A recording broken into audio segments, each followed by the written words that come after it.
Okay. Well, welcome to the evening session of the City Council meeting. The meeting is now called to order, and I will ask the City Clerk to please call the roll. All council members are present. Would you please stand for the Pledge of Allegiance, remain standing for a moment of silence, and I ask Mr. Steve Lockman to come up and lead us in the pledge.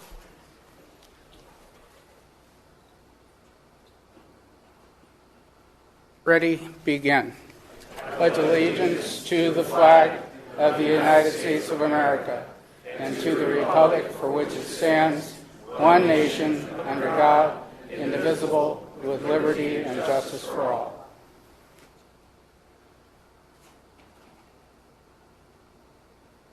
Thank you. All right, staff, do you have any agenda changes? No, sir. Council? That brings us to public comment. At this time, any person may address a matter within the jurisdiction of the City Council, Housing Authority, successor agency to the El Cajon Redevelopment Agency that is not on the agenda. Comments related to items on today's agenda are to be taken at the time that the item is heard. State law prohibits discussion or action on items not on the agenda.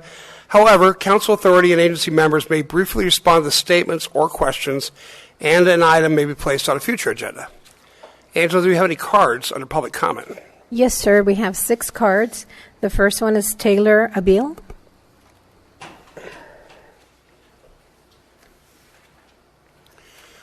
Hi, Taylor. Welcome. Hi, good evening, council members. Thank you for the opportunity. I just want to speak quickly as a resident and business owner of El Cajon. Just that I care a great deal about the leadership of our city, and that's why I'm here to give my resounding support for Mr. Ortiz, Phil Ortiz, to be appointed to the El Cajon City Council.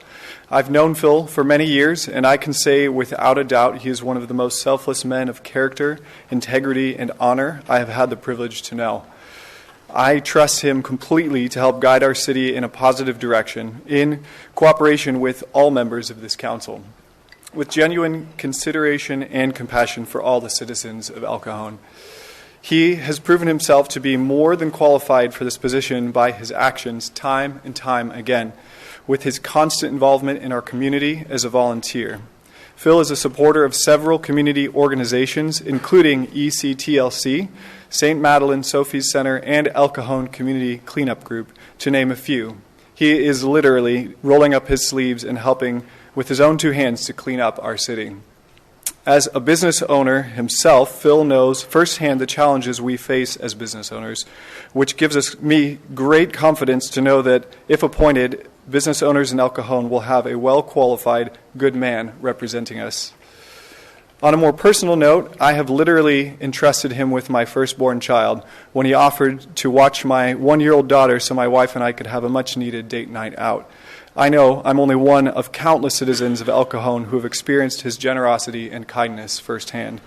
Ultimately, I'm confident Phil is the best man for this position because he has proven it with a life of voluntary public service, excellence, and character, and his sacrifice for the well-being of his friends, neighbors, and community members.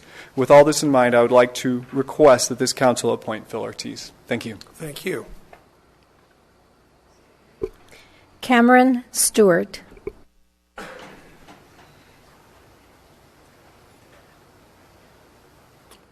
Hello, Cameron. Welcome. Mr. Mayor, thank you.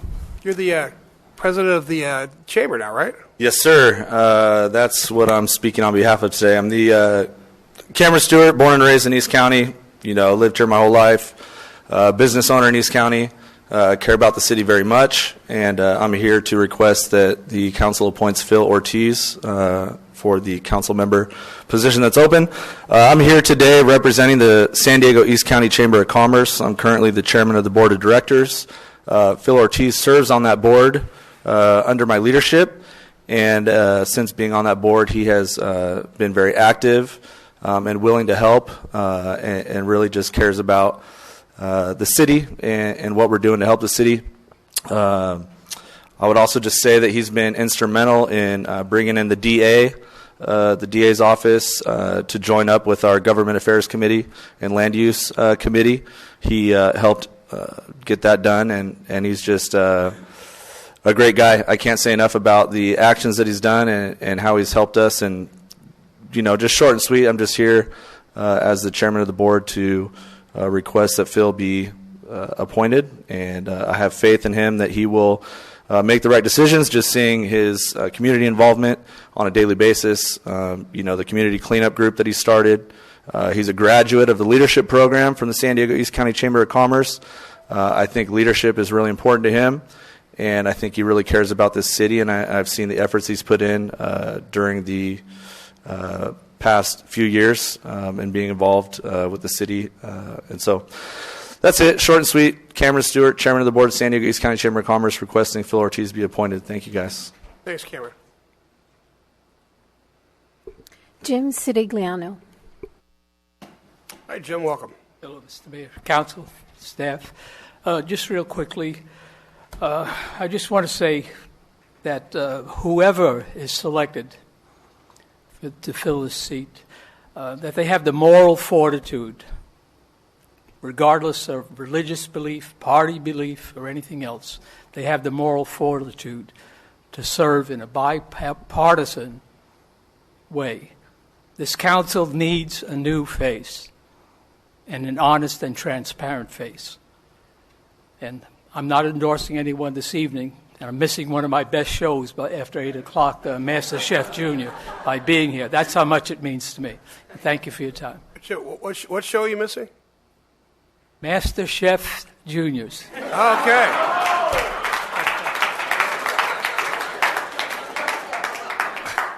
That shows some serious dedication. Thank you.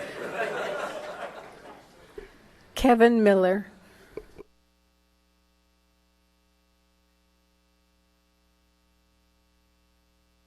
Hello, Kevin. Hello, Mayor, City Councilman. It's a pleasure to be back here again, especially with such a great feeling in this room. It hasn't always been that way, and it is again, and I'm really happy about that. Thank you. It would be tough to be the third guy up saying great things about a guy like Phil Ortiz, but there's enough to say that I'm not scared of that. I've worked with Phil on a lot of different projects. He was instrumental in forming a dinner for the bus kids in the community and getting together bikes and TVs and a wonderful dinner for kids that wouldn't be able to experience that any other way. I've worked with him not only in the leadership committee, but when we got done with the leadership program and he was a graduate, we asked him to come back, and just last week he spoke on culture and diversity and did an excellent job to this year's leadership class. There's just so many examples of how Phil is not only a great volunteer, but an effective one. He gets stuff done. And I agree with the person who spoke before me. We need a new face. He's a young man. He's out there working real hard for his family. And I'm his friend. So what I did is, instead of being just his friend and his buddy and telling you good stories, I went through every single one of the applications to see if I really in good conscience could say this is the best man for the job. And I'll tell you, I have a lot of friends out here that I've done a lot of work with that I really respect, and I would still ask you to appoint Phil Ortiz for the vacant spot that we have on the City Council. Thanks. Thank you, Kay. Aurora Cabrera.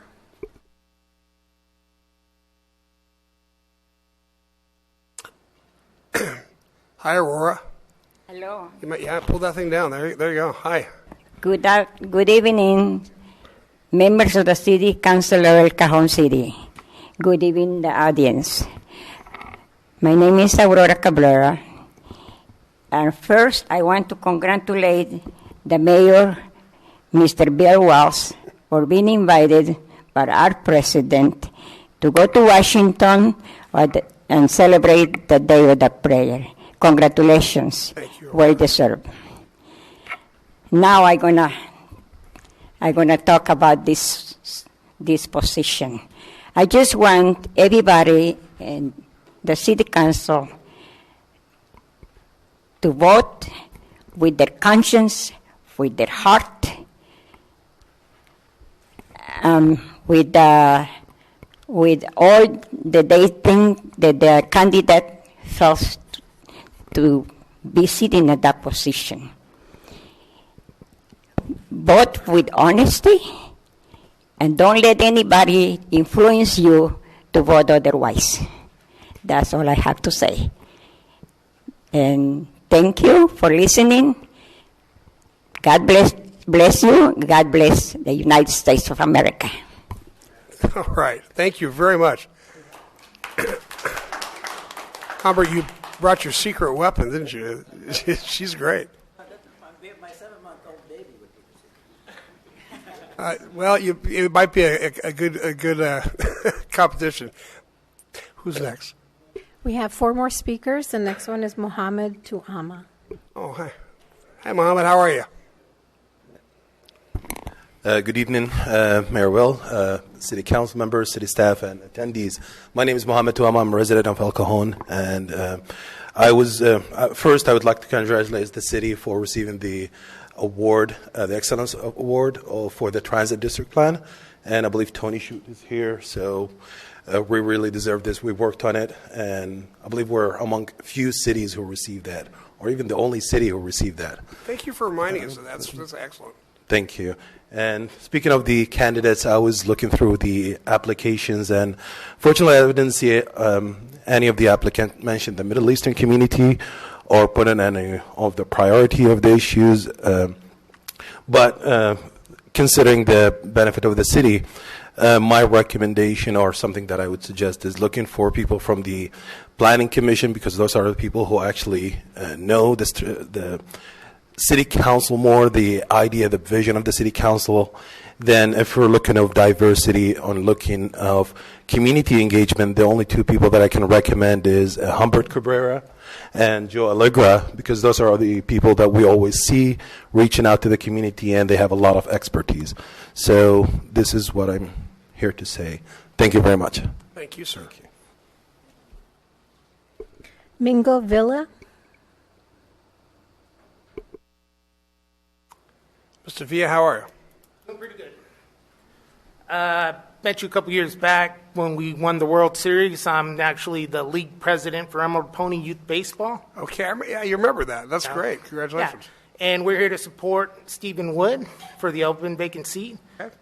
We believe he'd be able to enhance the community, help out. One of our main fields is Wells Park, and we see reduction in numbers because of the amount of homeless at Wells Park. We also use Cajon Valley Middle School as one of our main fields. Same thing. Somebody had the bright idea to put a Connex in the back. Now it's a homeless camp back there. On the school property. There's many issues that need to be resolved, and I believe Mr. Stephen Wood would help move us in the right direction. So that's who we support. Well, thanks for coming. Yep. Thank you. George Ibarra.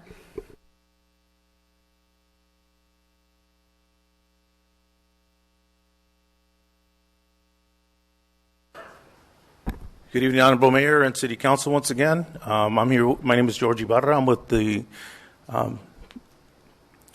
East County Justice Coalition, and we're here. We're comprised of over 25 organizations, and we're here to give our we want you to vote or appoint Stella de los Rios. Stella de los Rios has been a resident of El Cajon, not just East County, but El Cajon for over 40 years.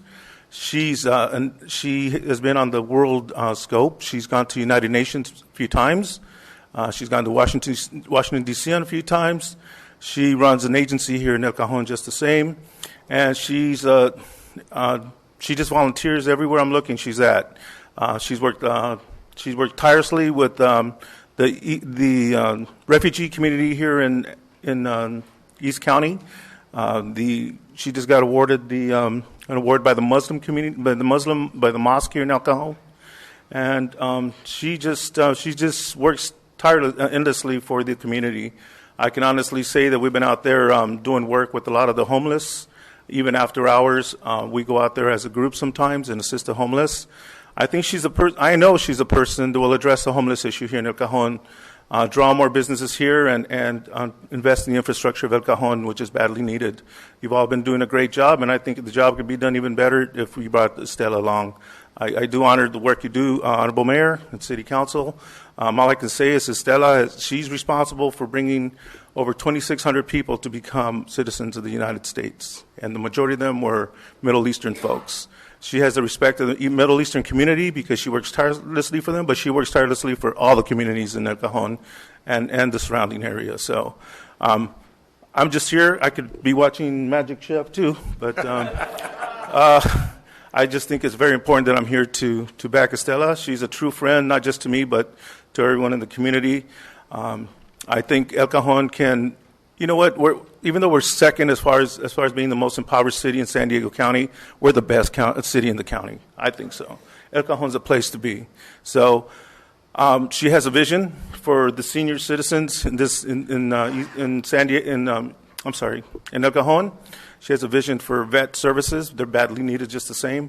But services are needed all around here in El Cajon. And not that you haven't been doing a great job, like I said, but I think it's time that we put party aside, no Democrat, no Republican, conservative or liberal. Let's just appoint the right person for the job, someone who's going to be fair to both sides. And I just hope that you do what's right and appoint Ms. De Los Rios. Thank you so much for your time. Thanks for talking. Thank you. Our last speaker for public comment is Stephanie Harper.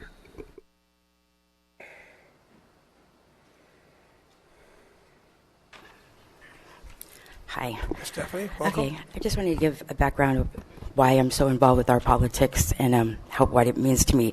It was July of 2013 when I attended my very first city council meeting. Little did I know then how much that one meeting would change my life. I was speechless at the lies that unfolded before me. At the time, Councilman Wells was indirectly asked if his job was to pray for business growth. Mr. Wells took that and ran with it, and by the end, it was the citizen who was no longer there to defend himself said that prayer was ridiculous, which was a lie. What happened? I thought to myself, why would he lie about what was just said? I mean, we all heard the same thing, right?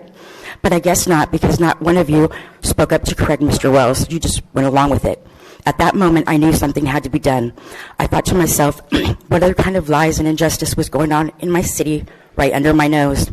Besides staff, there was only like 5 people there, including myself. It seemed like no one cared, and the more no one cared, the more it seemed to get away with. I decided that I had to stand up to the corruption and be the voice for the citizens to make sure that our government is held accountable for the decisions and laws that they make. So with that, I would like to thank you for the chance to speak, because for me, that's all this is a chance to speak, a chance to maybe waste 5 minutes of your time, because this is about who you 3 will pick. So everyone here knows you're not picking me. I don't hold the same ideologies as you. I believe that listening to and acting upon what the citizens are telling you should be a huge part of your job, but I don't think you guys think so.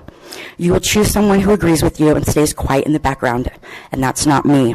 I'm a fighter. I will not sit and let you keep giving raises every year to the ones who make over $100 an hour. No way. Not when our city has 600 homeless citizens, half of them women and children. This has happened on your watch. I will not support hikes in the rates by SDG&E, but I will support CCE testing for our city, something none of you have supported. I would never have went along with putting a ban on feeding our homeless citizens. That was just always wrong. But since you 3 have made it kind of illegal to be homeless in our cities with laws that maybe you don't even know you passed, it doesn't surprise me. We have children growing up in hotel rooms. We have disabled senior citizens and veterans who fought for our country sleeping on the streets. You 3 just sat back and watched our city fall apart. So I don't want to be associated with that. So I am taking my hat out of the running because it's just not me. I will wait until the citizens vote me in. It's not a matter of if, it's just a matter of when. I'll be sitting up there, and when I do, the change that is so desperately needed in our city will happen. I know that I will be about what's best for our city and not my pocket. I will expose all corruption and be about making our city affordable for our citizens again and safe for our children. I want to see businesses thrive again, not be the poorest city in San Diego County.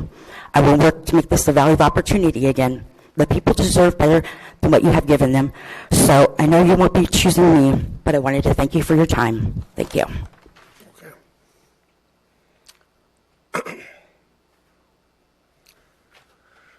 All right, now that brings us to public hearings. Item 100 is the appointment to City Council. And staff, will you tell us about this, please? Certainly, City Council, members of the Council, as part of the agenda packet, we've included all the applicants. As we indicated earlier at the 3 o'clock meeting, several of those applicants have dropped out. We just heard a fourth applicant has dropped out. So the Council has 18 candidate or applicants to choose from tonight. During your 3 o'clock meeting, you made a decision to hear a 2-minute remark from each of the applicants.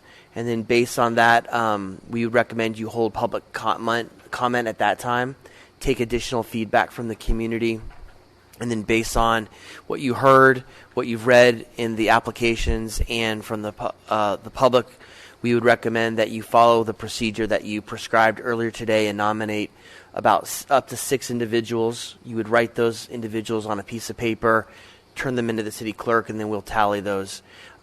Based on those individuals that received 2 or more nominations, we'll conduct some interviews for those individuals. Prior to this meeting, staff met with the applicants and explained that protocol. We drew names randomly, and before you have a list of individuals with the order by which Ms. Cortez drew their names from a bowl. So with that, Council, we're here to turn the time over to you to entertain applicants. Thanks very much. Before I get started, I want to remind everybody that this is an appointment to fill the remainder of the vacancy for Mr. Ben Kalasha, who resigned.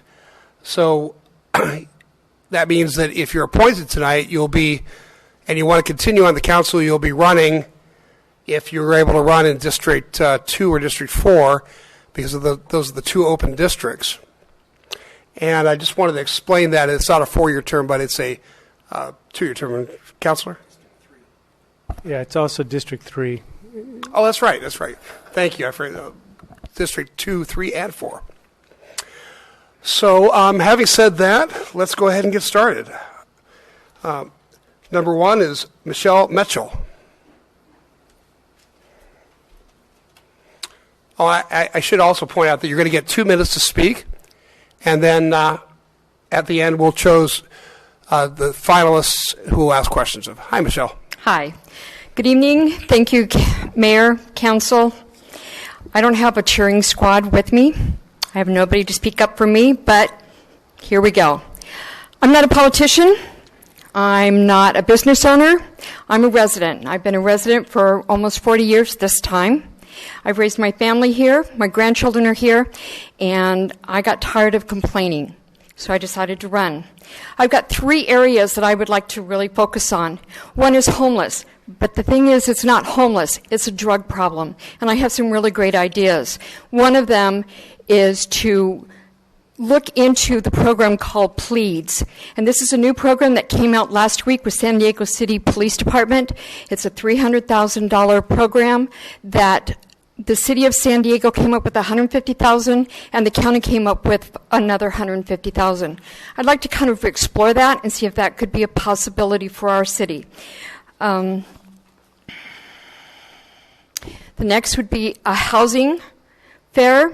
I'd like to bring in mortgage brokers, real estate agents, HUD, VA, and show people how they can afford a home in El Cajon. I think there's like $286,000 in a program called America, I think it's called America First. And I'd like to get residents a chance to look into that. We bought in El Cajon based on the MCC program, and that's how we were able to buy our home in 2000. The third one would be, sorry, I'm nervous. You're doing fine.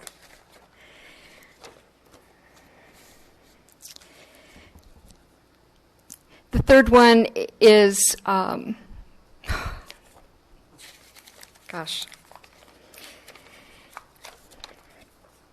the third one is bringing in employers. We have a lot of vacant buildings, and I'm up. No, go ahead and finish your third. I'm sorry. We have a lot of vacant buildings in El Cajon, and we have a lot of employers that we might be able to entice. General Atomics. I work for General Atomics. We have over 15,000 employees. It would be nice to maybe have a substation out here. There's General Atomics. There's Amazon, who knows? But there's a lot of buildings out here that we should go by and see if we can't incorporate some of that. I don't have all the answers, but I know in my position, where I work at General Atomics, you give me a problem and I will solve it. I'm good at finding solutions and working with groups. I work with high-level VIP visitors that come to our office, and I know that I can work with everybody on this council. I can work with everybody in the staff, and we can get some projects completed. And that's all. Thank you. Thanks. I appreciate it. That 2 minutes is going to go arrive really fast. If you're finishing your thought, I certainly will let you finish, but let's try to keep it to 2 minutes. We're going to be here till midnight. James Elia. Hi, James. How are you? Good, Mr. Mayor. I went on ahead and I prepared something since we're limited on time. Go ahead. I want to thank everybody for missing MasterChef tonight. My name is James Elia. I'm a good husband. I'm a bad surfer. And I'm looking to be appointed to the vacant city council seat here tonight. My entire life, whether it was in high school, college, doing the more than 10 plus years of volunteer work with refugees, or my time at Southern California Seminary, I have always had a desire to serve my community. Being Chaldean American, and I believe one of only 2 Chaldean Americans that have applied for this vacancy, in a city like El Cajon that has close to 30,000 Chaldeans, my desire to serve in my community has been even more of a drive for me. Being a lifetime El Cajon native and resident, I feel like I know the issues that are most important to the community: public safety, homelessness, and affordable housing. I have a robust background with a myriad of different skills that make me the best person for this job. I have 10 years of wealth management as an economic speculator and an advisor for some of the largest financial institutions in the world. My former position with the Neighborhood Market Association, where I was the director of operations for almost a decade, taught me about public policy, permitting, zoning, grant writing, and all those other boring behind-the-scenes things that policy wonks like me love to do to make businesses succeed. Finally, I know how to speak, listen, and most importantly, take action in my community. As a former statewide political candidate myself, I ran in a district of almost 500,000 people. I took pride in being someone that people came to with issues and helping them resolve them. Most of you up here on the council know me, except for Mr. McClellan, who the only experience I really had with him was when he sold me my first car when I was 17 years old. And some of you have told me I am exactly the kind of person that you could work with, because I've proven to be nonpartisan in my community. So now I'm giving you that opportunity to make me that person that you can work with. I humbly ask for your appointment tonight, and thank you so much for starting this process in the community. Thanks, James. Under time. That's a plus, too. I went as fast as I could. You did great. Thanks, James. Cool. Richard Angandez.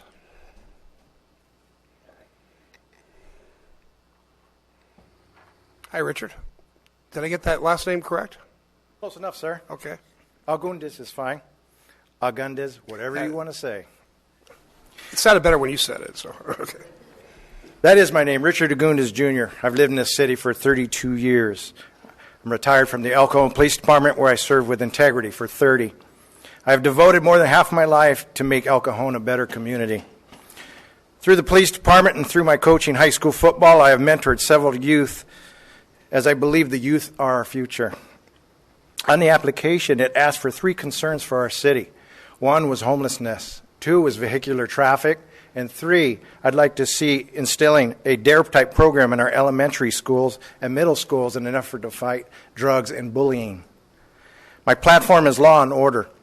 While working, I had a reputation of treating all with respect. This is something I had taught my trainees and something I still practice in my daily contacts. I believe the laws of our community should be enforced with compassion, or if you will, spirit of the law versus letter of the law. I have seen changes in our city over the years, some bad, but I've seen a lot of good also, and I must commend you on the good things that are happening to our city. That being said, I believe people won't come to our city if they do not feel safe. We have the finest first responders in the county here in our city. I know this for a fact. I know the command staff for both the police and fire departments and the integrity they possess. Having this knowledge, I believe I can, in a diplomatic way, be a source of knowledge when questions arise from the citizens of our community when it comes to public safety. I'm a man of integrity. I have no problem seeing who I am in the mirror. I teach the players that I coach, integrity is vital and makes a person who they are. As an officer of the law, one must lead by example. I still lead my life by these values. If given the opportunity, I will do my best to represent and serve our community. I feel I have proven this in the past with my actions during my service to the city. I thank you very much for your time. Thank you, sir. John Richard Campbell.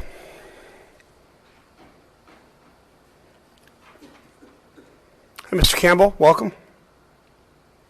Thank you. Well, John is indeed my first name. I've always gone by my middle name, Richard or Dick. Most folks, my colleagues and friends, all call me Dick. So that's what would be preferable. I would support programs and initiatives that work, especially those that bring new income streams into the city. An example of things that work, 2 hotels, brand new hotels in town, a new Mercedes-Benz dealership on Marshall, and last I heard, Range Rover was going to join with their dealership on Marshall as well, which would even be better for the city. The rehabilitation of ECPAC was the right thing to do. The initiative undertaken by former city manager Wilford to bring in Live Nation to manage ECPAC was pivotal. That combination offers potential for new business activity, and hopefully that could lead to the enhancement of the entire downtown area. As to areas needing improvement, probably homeless issues would be the top of my list. On the positive side, I have reviewed the preliminary plans that the San Diego River Foundation has to improve Forester Creek, which runs the entire length of the city, east to west. I think it has real potential. In closing, I want to mention that the city's crime-free multi-housing program drew directly out of an initiative that I worked on as a representative of apartment owners with Police Chief Jim Davis to rid of a very troubled neighborhood of gang activity and poorly managed properties.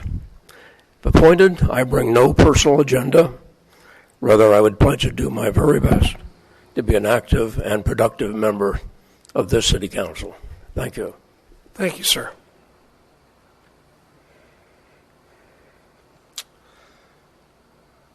Mark Hamill.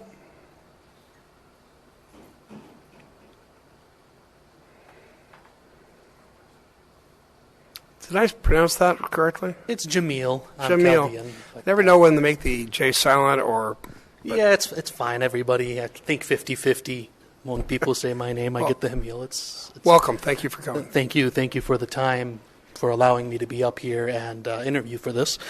So just to get some of the nitty-gritty out of the way here, I am a first-generation immigrant, if you will. My parents moved us to San Diego in 1989. I've lived here. I went through junior high and high school here.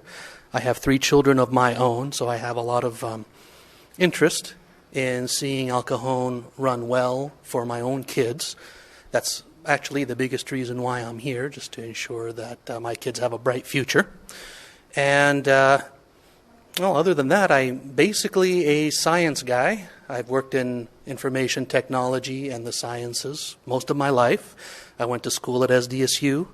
I passed out a resume because I honestly didn't know what else to do.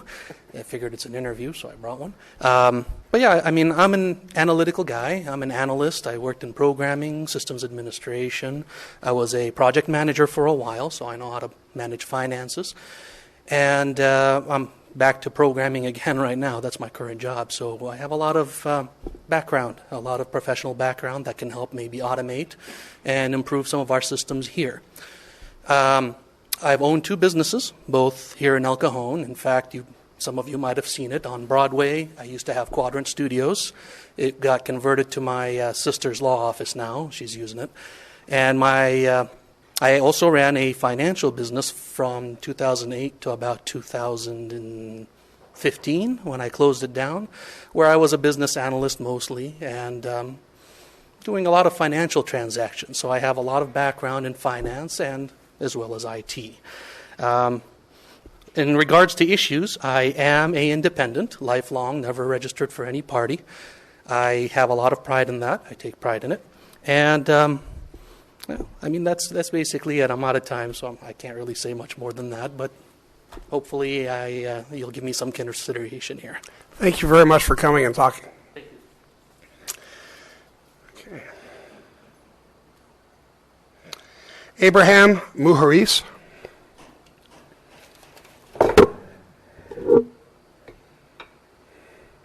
Hello, Abraham. Hello. Thank you, council, staff, and everyone attending. My name is Abraham Mohazy, and I'm born and raised here in El Cajon.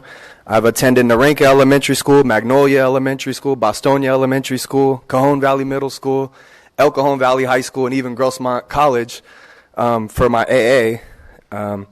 At the time at El Cajon Valley High School, I became an All-American football player.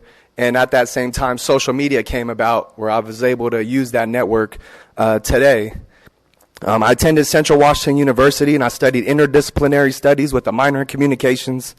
And during my senior year of high school, I was actually mentored by Daryl Priest of DP Homes, which he's still a mentor of mine and friend that I've worked with today to give back to El Cajon Valley High School. My dream was supposed to be an NFL player to make a lot of money so that I could come back to El Cajon and do some special things. Obviously, that didn't work out, but I became an entrepreneur, and I started giving back to El Cajon Valley High School.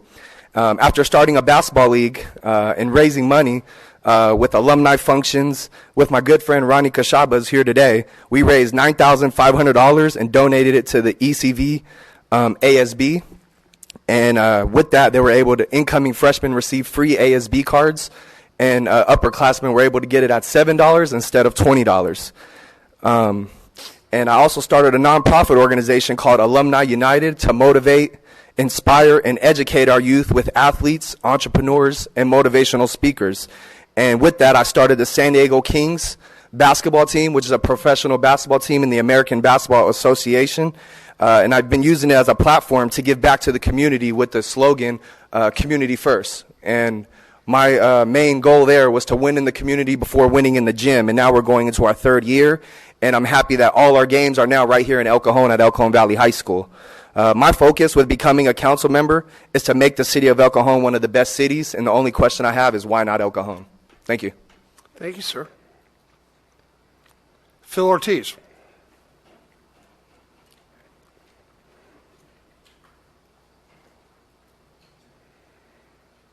Hey, Phil.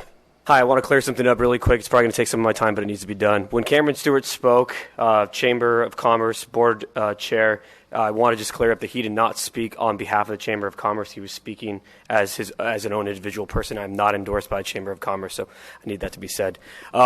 Honorable Mayor, City Council, and staff, I want to thank you for your time and dedication to serving our city.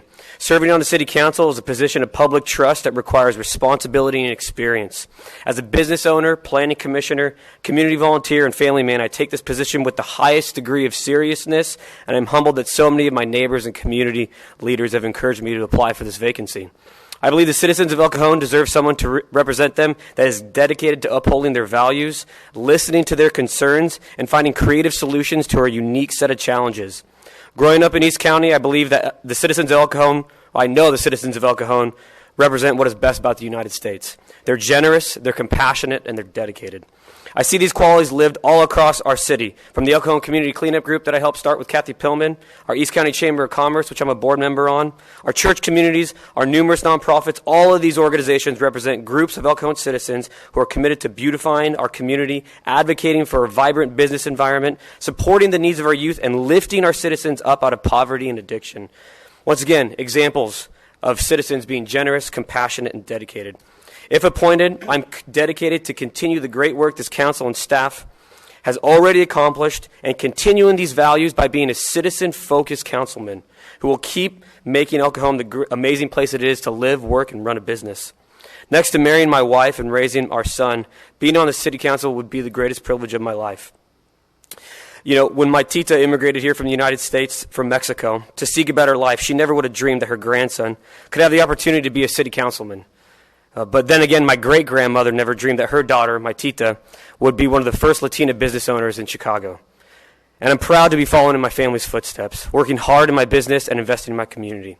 Thank you for your time. And my three priorities would be public safety, strong city finances, and managing the homeless population responsibly. Thank you for your time. Thank you.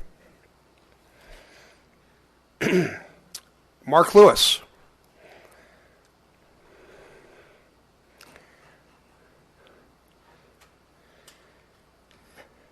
Mark, it's good to see you. Good to see you, sir.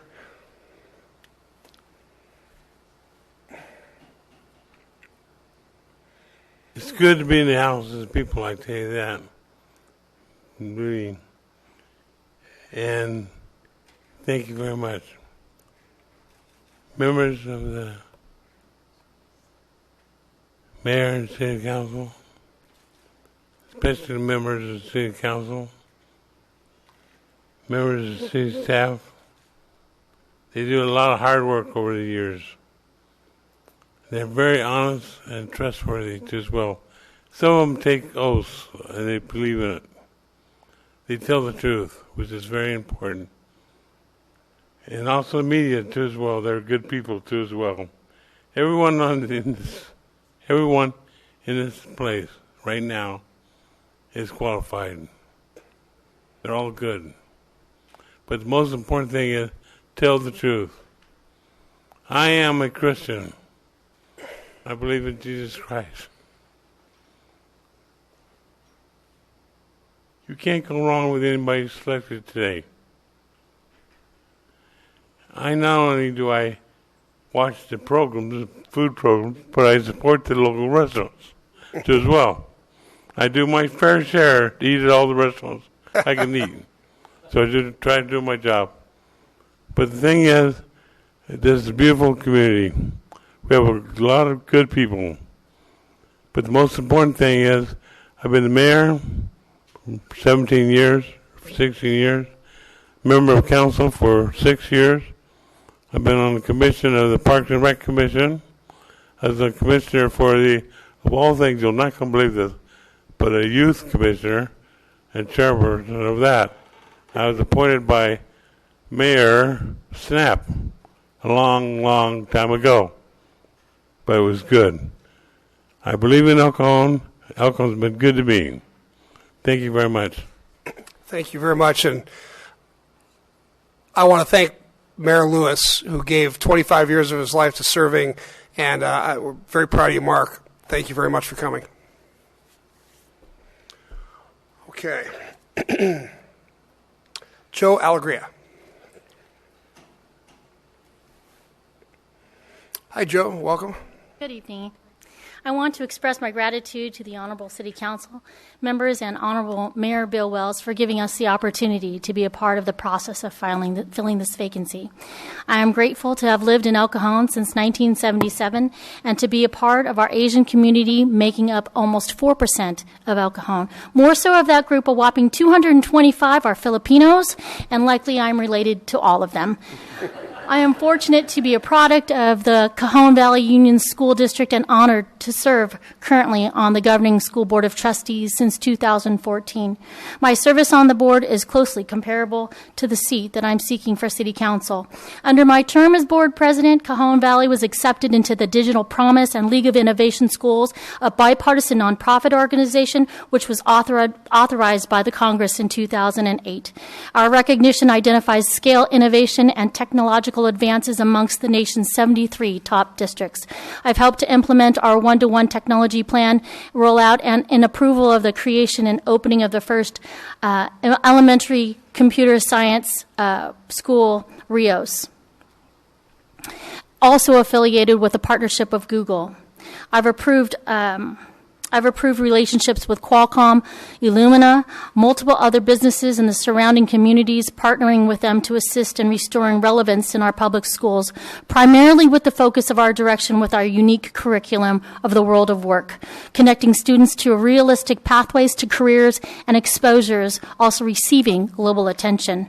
Our most innovative programs and partnerships, which I was able to be a part of, was the creation of TEDx Kids at El Cajon, and this partnership has allowed all students in Cajon Valley the access for a robust and personalized curriculum designed by TED-Ed team that empowers our children in presentation literacy, giving our students the understanding to articulate our ideas and thoughts. I have fulfilled a capacity of service in El Cajon in many ways, but my greatest measure of achievement will be my approval rating of Mayor Wells and the City Council, and also my junior high school drama teacher, English and speech teacher, who is also present here tonight. Thank you. Thanks, Joe.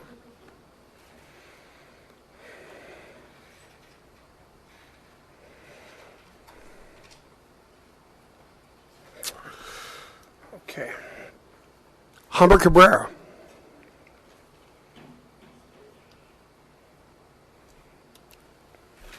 Hi, Humbert. Hello, how are you? Great. Council members, Mayor. Somebody at the 3 o'clock said something about transparency, so I want to be transparent. In the 5th grade, I was a Democrat, and in the 6th grade, I was an independent. So, and I'm the only one of the only few native-born El Cajonians here, so let's just narrow it down to that, and we go home. Well, I want to be, actually, in all seriousness, about transparency. I want to tell you all something very personal to me that I haven't told anybody. I've told a few people. Many years ago in my business, I've been working with the El Cajon since the 80s. I actually got somebody that came to me and said, look, we do not like the fact that you hire minorities and you hire women. And I hire powerful immigrants that are women. And they said, we also don't like the fact that you are a Latino. So we're going to make this difficult on you. Now, El Cajon is not this kind of place. El Cajon in East County is a great place to live. I just want you, when you're thinking about the vote today, don't think about those influences. Those are the bad influences of El Cajon. Those are people that think that they have control of things. Don't go for them. There's other people in other places, and El Cajon is a great place to live. As a result of that, I actually became East County Chamber's Business of the Year twice. I became Citizen of the Year because it empowered me to do even more because of the things that these people were saying. That would never happen. So, politics is a dirty business. People say awful things about you. They say awful things about me, but I judge you. I do not judge you. I let the Lord judge you. And I know each one of you. I work with you. It's about the minorities, the taxi drivers, the 5,800 people that voted for me last time when I ran for election. And I'd actually just let God be the judge. And I say, you know what? I'm the person that you can work with. I've been working with El Cajon since the 80s. Mayor Wells, we worked together with the Chamber, Measure D, when we were trying to draft it with the Chamber of Commerce. We supported you on the Red Light Initiative. And when it came to Fox Shocks, to helping bring hundreds of people into El Cajon, we worked together on that. That was great. Gary Kendrick, we worked together on that deemed approved ordinance, CASA Group, and bringing the people from the Neighborhood Market Association into my office to get them to support you on that. That was a great thing. We kind of ran out of time. And Bob McClellan, Steve Goebel, working on things for you. Just consider somebody that is a native, consider somebody that's done the work, consider a minority, consider somebody that supports women issues, and consider somebody that actually remembers Ronald Reagan when he said, there's no limits to the amount of good you can do when you don't care who gets the credit. All right. Thank you, Humber. I appreciate it.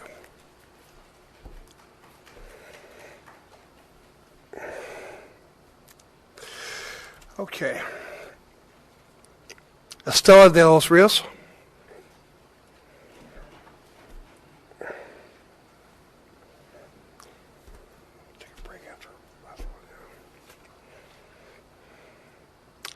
Hi, Ms. de los Rios. How are you? Good evening. And again, thank you for this opportunity. I know this is a hard place to be for you to make all this decision. As a longstanding resident of 40 years plus in El Cajon, I believe that I have many accolades and qualifications. The one that I'm most proud of, though, is you've heard before, I attended the United Nations in 2012 to address human trafficking on behalf of the status of women. Also, being a repeatedly guest speaker for CEDAR for the Jewish community is also something that I'm very proud of. In addition, I just received a nomination that I'm going to receive from the Islamic Center of San Diego from Imam Taha for the contributions that I've given to the Muslim community. So I say all that because I take great pride in serving a diverse community. I also chair the Welcome Newcomer Network, which is comprised of 50 organizations that serve refugee, asylum, and immigrant issues. Myself, I'm an immigrant also from Mexico. I know that according to the census, we're 29% here in El Cajon because I was the chair of the census last year, and I'm also involved in the census this year. I understand the needs of this community, and I'm also a housing advocate. I wrote a HUD grant just recently, and on April 29th of this year, I'm proud to say I brought in $900,000 to our agency to serve housing discrimination against housing discrimination. I've been a renter, now I'm a homeowner.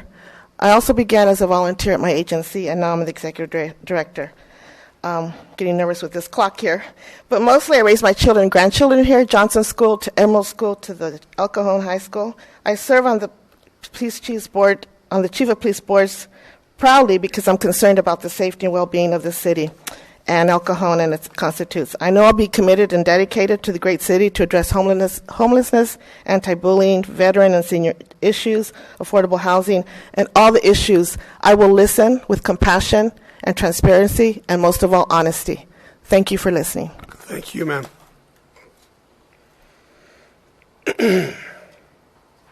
Juan Carlos Mercado.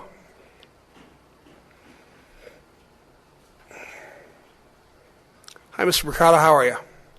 Hello, Mayor, City Council, staff. Good evening, everyone. Fellow citizens of El Cajon.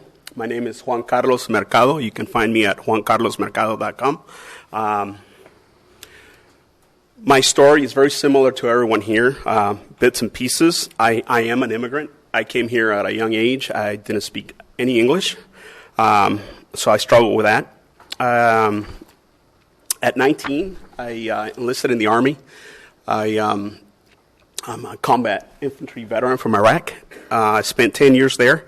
Also alumni from San Diego State University, ROTC, commissioned officer, 10 years total in the Army, disabled veteran. I grew up in the South Bay, all the way up to south of the 8, all the way to Calexico throughout my life. And I can say I have enough experience to say that I've been here in El Cajon 4 years. And what shocked me, a pleasant surprise, was that the people of El Cajon are the nicest. Everywhere I go, you're greeted. People look you in the eye, and they say, "Hello, how are you? How's your day?" That, to me, that was just incredible. So you know, I don't know how to describe it. I'm touched.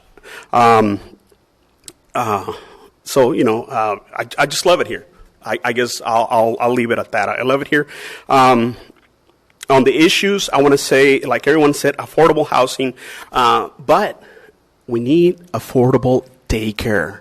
Okay, we need that. I hear that from a lot of the families. Two, the homeless situation, people have talked about that. We can do better. You're doing great. We can do better. There's substance abuse in there, recreational abuse there. Also, I've been an advocate of immigration issues, and I'll wrap it up with that. I've been fighting the deportation of soldiers. We are deporting soldiers. I have had success. I am the founder of Deported Veterans of America at deportedveteransofamerica.com, and I have overturned deportations of soldiers. My time is up. Thank you for the opportunity to speak and the appointment for City Council. Thanks for coming, sir.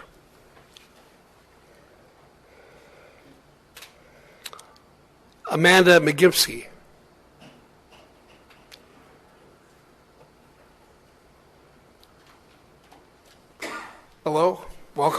Hello, Council. Let's get that right. Good evening. My name is Amanda McGimpsey, and I would like to thank you for considering my appointment tonight. As City Councilwoman, I would bring a decade of business experience, as well as a passion for public service. I've worked closely with the City of San Diego to coordinate STEM education events and have consulted on strategic marketing and operations plans for the East County Homeless Task Force. I am also currently pursuing my Master's of Public Administration with a research focus on homelessness.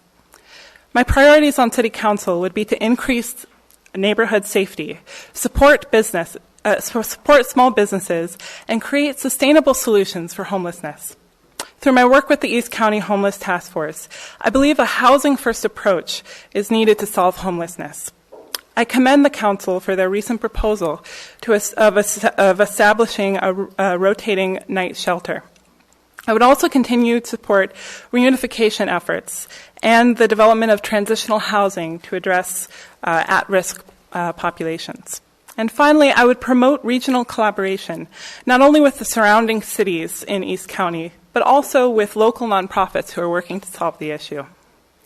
To support safety, I would form a close working relationship with the police department and make sure that they have the resources they need to succeed, including a competitive salary, as well as providing comprehensive training on how to deal with homeless individuals. I would also support youth and education programs in our parks because I believe it promotes safe neighborhoods and reduces crime. I would support economic development and propose ways to make El Cajon an attractive location for small business owners. To do this, I would support adaptive reuse program to help local entrepreneurs turn vacant buildings into new businesses. This would include permit fee waivers and a faster timeline for eligible projects, as well as developing an incentive program that would favor locally owned businesses. Thank you for your time, and I appreciate your consideration. Thank you. Margaret Carlson.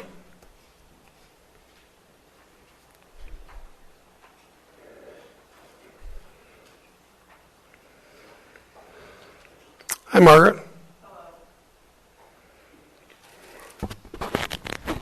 Yes, thank you for giving me this opportunity to serve my city. My name is Margaret Carlson. I'm surely the oldest applicant here. Maybe Bob McClellan outdoes me, but the rest of you. And yes, I have to admit, Mark Lewis was one of my students, as was Joe. And look what happened to them. Okay. I'm a retired teacher, Cajon Valley School District for 25 years, 46 years a resident, property owner, taxpayer of El Cajon. I have a vision. A vision is for a future hospital, not just a Kaiser thing, and yet, as well, most of you know that I've been fighting for this hospital for a long time, since we lost our two fully serviced hospitals about 20 years ago. Now, I have a big vision for this hospital. They're very expensive, I know that. But I think that we need to ask the state, the federal government, the veterans, whoever can help us, even the Indian nations, to build this state-of-the-art emergency hospitals. They have them in North County, they have them in South, down by the border. What are we, chopped liver out here in East County? I don't think so. Okay, senior resources. They need to be restored. We lost the senior center when we lost Wells Park. We need more senior activities, meetings, greetings, crafts, games, etc. The city of La Mesa has 66 activities for seniors alone. We have 3. And never underestimate the value seniors can contribute to the future of El Cajon, for we have learned from the past mistakes and accomplishments. It's imperative that we have a city disaster preparedness program. Fire and earthquake, and First Lutheran works with this program quite well. I think we have even the CERT type program there. We need to address, of course, we need to address the homeless and drug program. Solutions must include prevention and education. I can't tell you my qualifications. I'm out of time, but I think you can figure that out. Thanks very much, Margaret. All right, Stephen Wood.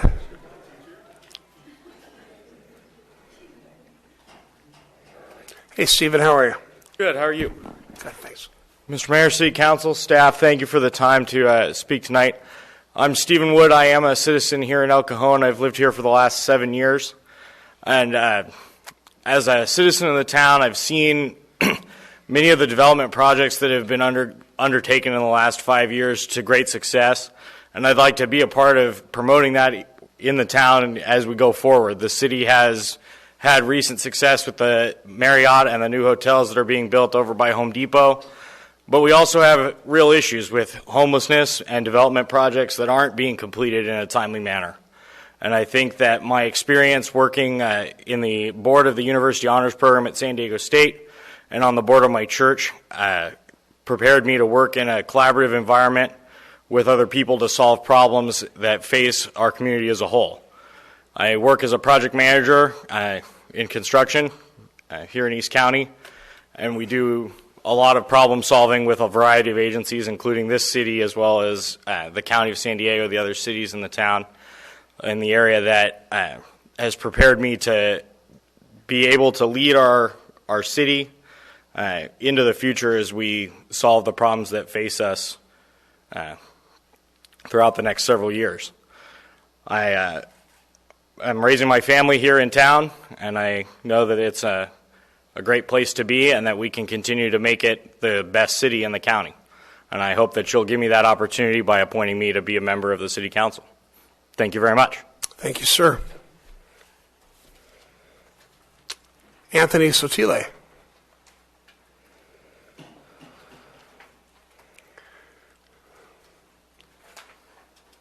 Hi, Tony. Welcome. Thank you. I believe I'm the last one. No, there's two left after two more. you. Okay, I'm not. Well, hello, Mayor. Hello, City Council, staff. Nice to be here. Thank you for allowing me this opportunity. I'm a person that's very conservative. I believe in freedom, and I believe in small government. I do appreciate all the different projects that the city of El Cajon is involved in within certain parameters. I agree with them. I have, as you've seen in my application, I have a variety of experiences. In many fields. In education, I've had experiences in the insurance business. I've had experiences in the medical field as well, also in the Army. I remember being in the Army. I think this was really a crutch. They gave me an examination before I went into the Army to see what my attributes were, and the sergeant at arms told me that you were high enough in everything that you can choose anything that you want to do here in the Army. So I said, well, what unit is missing, meeting today? And they said, well, the hospital unit. I'll join that one. So to me, it's like, I could go in many fields, but sometimes because of that particular aptitude that I have, sometimes I just choose whatever is in front of me. And if you're looking for diversity in a candidate, I am the one who has a variety of diversity of experiences, aptitude, which the city would benefit by. I've been on the Planning Commission for 13 years.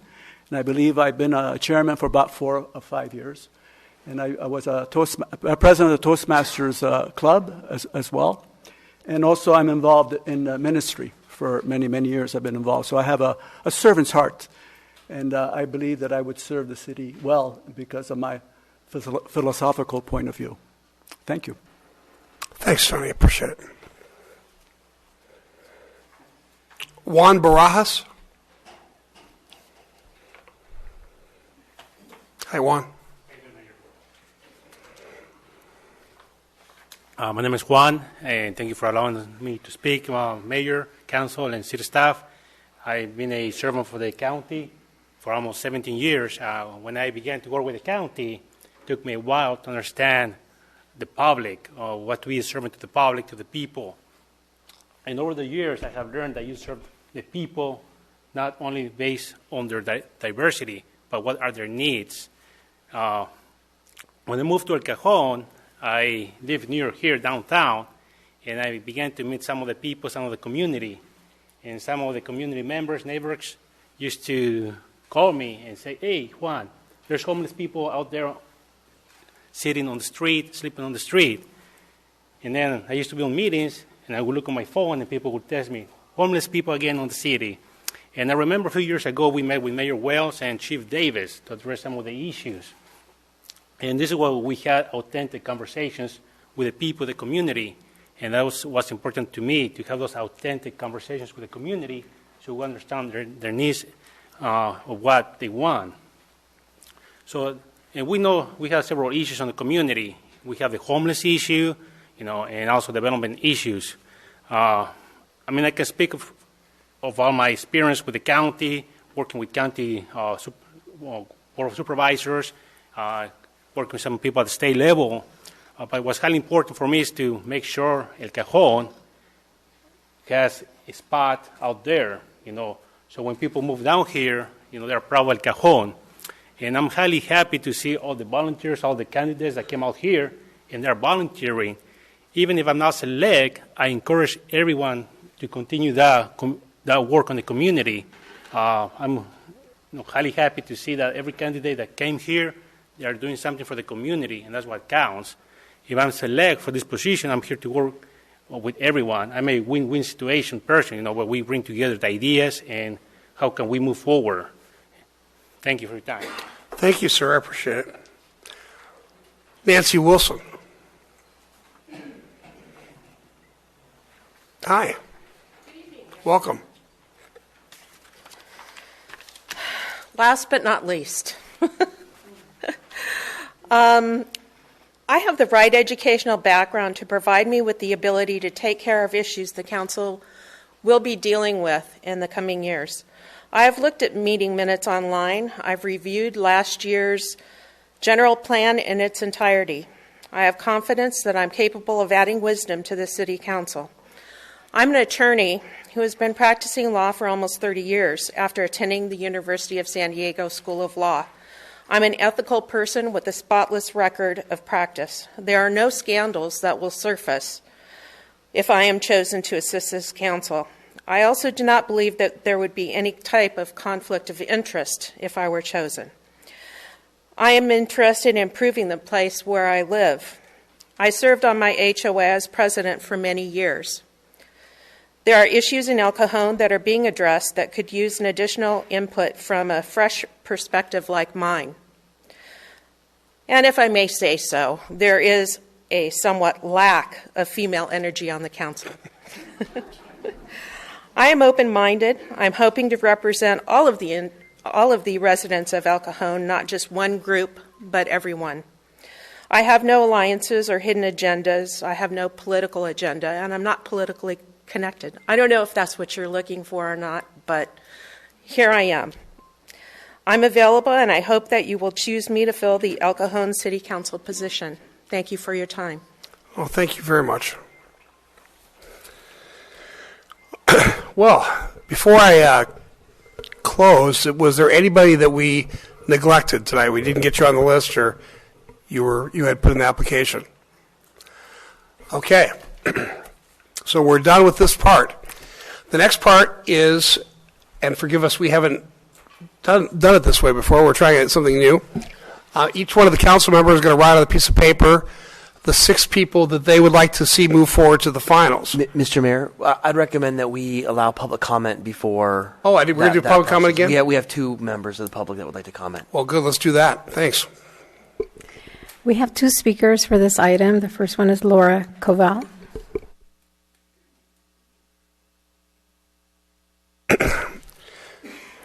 Council member from our friendly city to the, I guess, to the northwest. Yeah. Hi, good afternoon. Thank you, Mayor and City Council, for allowing me the opportunity to speak on behalf of Phil Ortiz. My name is Laura Koval, and I'm an East County native and a resident of Santee. So why am I here tonight?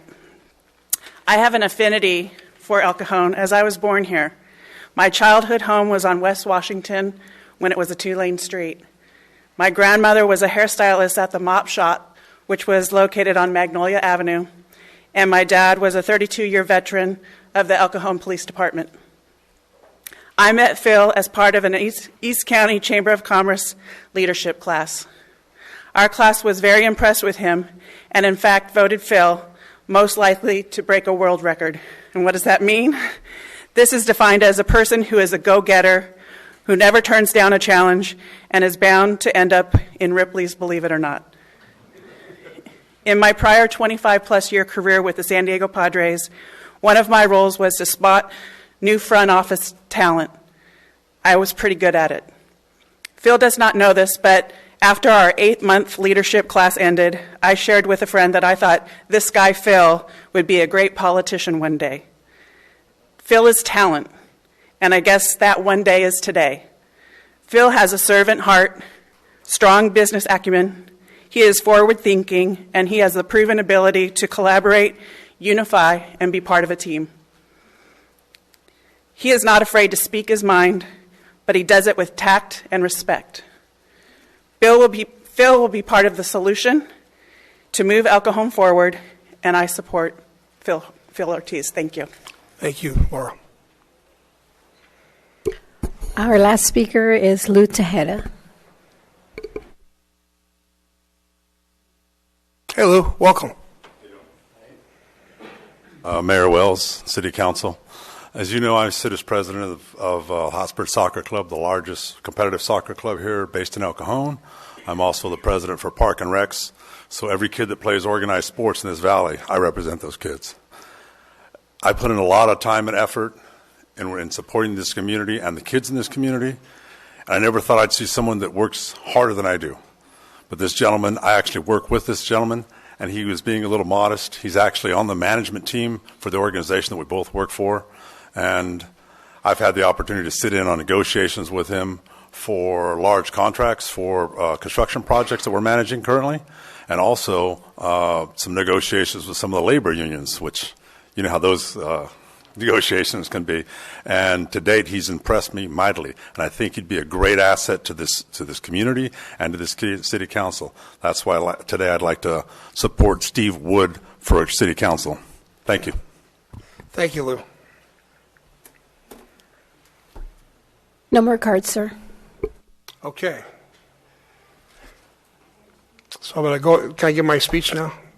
No.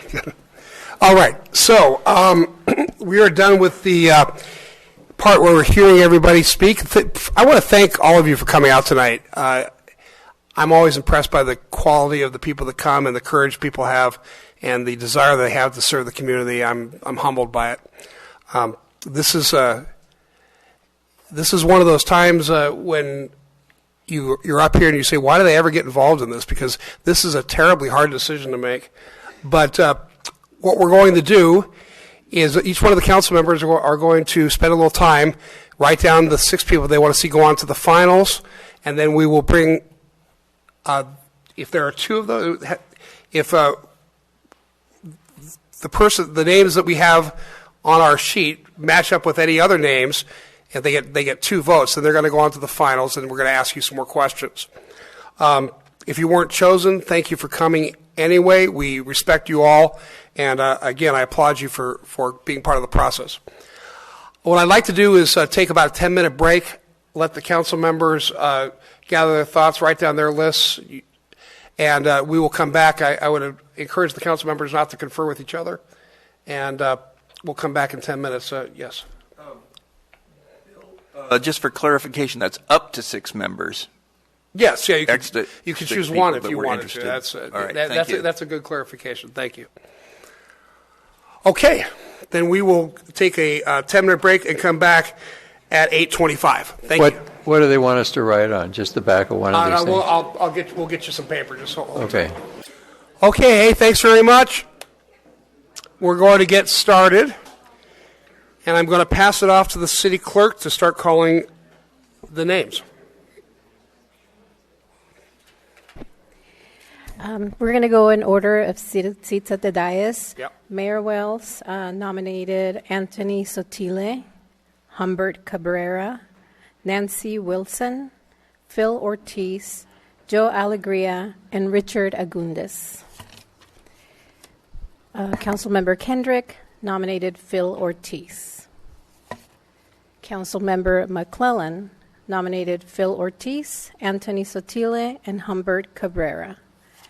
And Deputy Mayor Goebel nominated Richard Agundes, Humbert Cabrera, Michelle Metschel, Abraham Muhasi, and Phil Ortiz.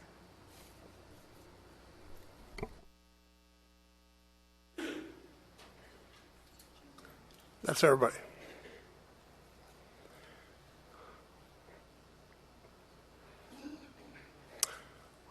All right then, Angela, you still tallying? Okay, give her a minute.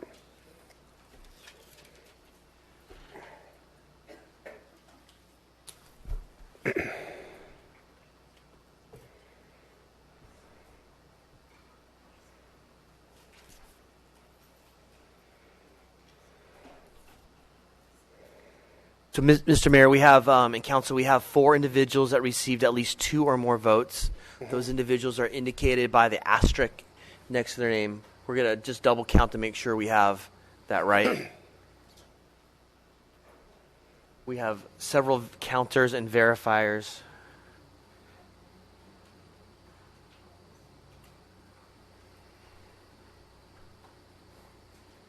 that correct? Gentlemen, that's those that you'd like to interview. So, final contestants, the final, I think I'm on that chef show still, so are there contestants on the chef show? They're just young people. Okay. The final people in consideration are Richard Agundes, Humbert Cabrera, Phil Ortiz, and Anthony Sotile. So, ladies and gentlemen, we're going to go ahead and start asking questions of those 4. I know it's late, and I know you all have things to do. If you want to slip out, if you're finished tonight, that's not a problem. But we're going to go continue on. So, let's start with Richard Agundes.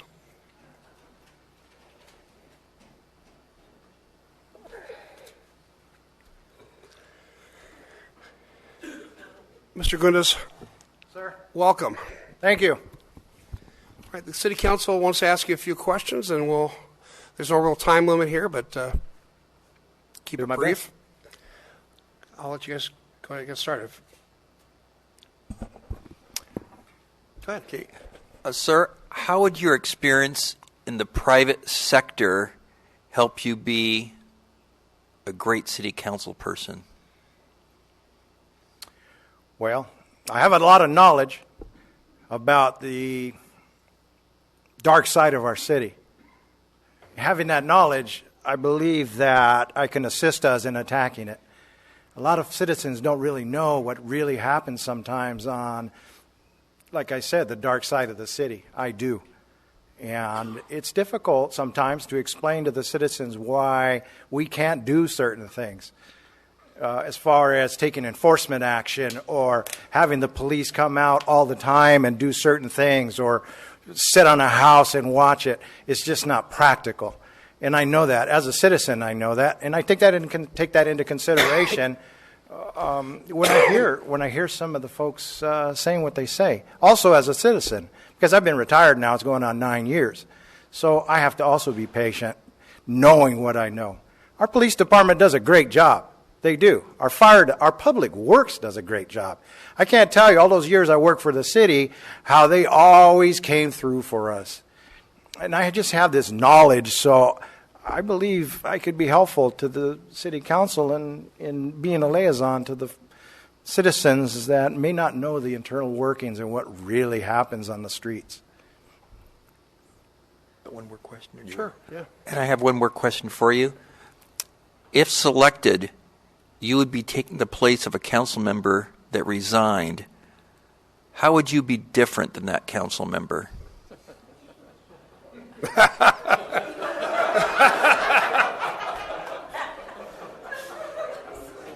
First of all, I don't think that'd be too hard. We're all human. We're all human, and we all make mistakes. We do. I do my best. By the grace of God, I was able to survive the streets. I've learned a lot on the streets. I don't have a lot of book knowledge, but I have a lot of street knowledge and wisdom. And sometimes that's what it takes. The poor gentleman made some bad mistakes. He made some choices. Life is full of choices. I've made some too. I'd like to think that they were positive choices. I think I've influenced a couple of folks in my life. Matter of fact, one of my dear students and football players, number 7, Muhazy, I'm honored to say he's even here. I think I've impacted some folks. I have, and I would continue to do so. I really don't. I feel for that gentleman to go out in disgrace like that. But I've lived my life the best I can, being an example of who I am and leading the best I can do with integrity. My family's name, my friends, my kids. I definitely be aware of what I am doing and the decisions that I make in a positive way, especially for the city. I'm vested in this city. I think we know that. I work many midnights patrolling the streets, keeping folks safe. I'd like to think that I was the sheepdog. And people ask, what's the sheepdog? Sheepdog protects the flock from the wolf. That's in my blood. And that's what I'd like to continue to do, even from a council seat, if given the opportunity. Thank you, sir. Sir. Bob? I'm going to listen to the other council members' questions, so I'm just going to sit here and take it all in. Thank you. Thank you, sir. I thought I was just going to answer 2 questions. Steve? This will be a question for all 4 candidates. So here's the scenario, and it's regarded with homelessness because all of the candidates listed homelessness as an issue in El Cajon. It's a very real thing. We don't want to focus on it totally. We want to focus on business development. There's a man that I'll call Robert. He lives on a street in El Cajon right now on the sidewalk, and I've talked to him, learned his story, found out why he won't get off the street. Well, we put him in touch with Karina, our housing navigator. She found Robert's not his real name, a place to live. He gets about $900 in Social Security disability payments that he shares with other people who are homeless and food. And she found him a place to live. And he turned it down. He turned it down because he said it's too far away. He said, I like it here on this street and in the street. And he still is there tonight on the sidewalk. What do you do? It's hard. It is hard. I mean, it's the same thing with a person that's has an addiction to a controlled substance. If they don't want to get fixed, it's very difficult to do so. I'd like to find out the root of the problem. What's going on here? Why are you not taking advantage of these opportunities? Some people, I find it, and I commend the folks that help with the homeless. It's huge. I find the problem is that there's people that are homeless and they're mentally challenged, and no medication is going to help them. There's folks that are mentally challenged and medication will help them. There's folks that have a substance abuse problem and they don't want help. There's people that have substance abuse problems and they will take help. So I was thinking we have to determine who is who. If you want help, let's give it to them because there's many opportunities to do so. There's a lot of programs out here that will take care of them. I have to find out what his problem is. If I can provide transportation or find another location, he may be safe. Maybe it has the same environment, same amenities that he might want. Then let's get him transported there. Let's get him transported there. Let's find out the root of the problem, though. And if he doesn't want to help himself, like I said earlier, I think we have to come up with a plan for enforcement. It is not against the law to be a homeless person or poor. I understand that. But what they do in the city, defecating, urinating, battery, fighting with each other, trespassing, those are against the law. Those are against the law. Those types of things. So I think that we have to take proper enforcement. I really don't understand why some cities would give needles to a heroin addict. I understand you want to keep them from getting several diseases, and hopefully they won't share it.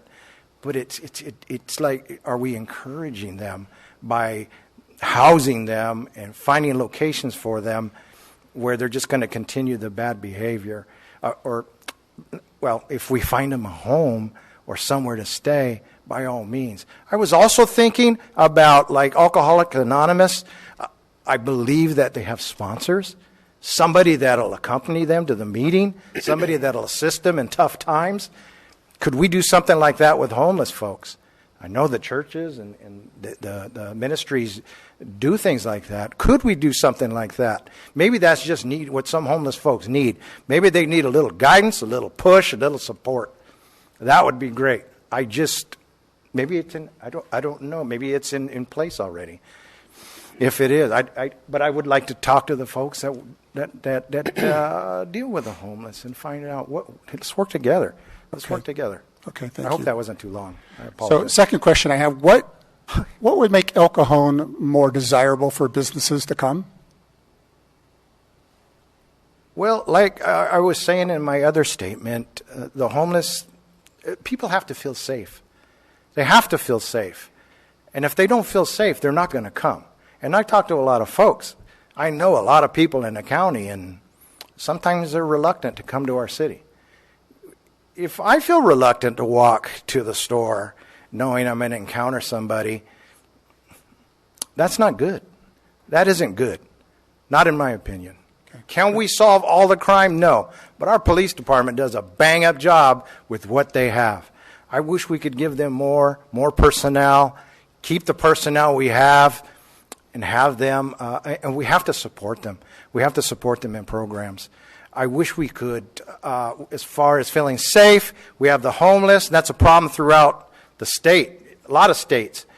Could we develop a program with the courthouse and the city attorney and have a habitual transient type program where the people don't want help? If they don't want help, okay, then we're going to enforce the laws. Let's go to the court and take immediate action. Okay, great. Thank you. Yes, sir. Well, just one question. Sir. Sometimes the hardest part about this job is to make a decision between two good choices or two bad choices. I kind of developed a framework for which I use to make decisions. Do you have any kind of a framework that you use to make decisions? Because there'll be times on the city council when it's going to be very hard to make a decision, like tonight. Yes, sir. I like to think I have some integrity. I like to think that I possess it. I am currently on the personnel commission for our city. I am. I've made some decisions that are a little uncomfortable, but I've made them based on the facts that I'm given, make the best determination in my heart, in my head, what's the right thing to do, and make that decision. I think it's important. Excellent. I do. Integrity is everything, like I said. Okay. Any more questions? Sir, thank you. Thank you very much for your time. Do you have the list again? Certainly. If we're going to just go down that list in alphabetical order, Mr. Humbert Cabrera.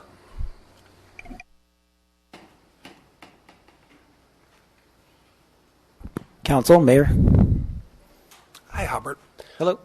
Gary, you want to start? Well, I'm going to ask the same questions as the others. How would you be different than the other guy?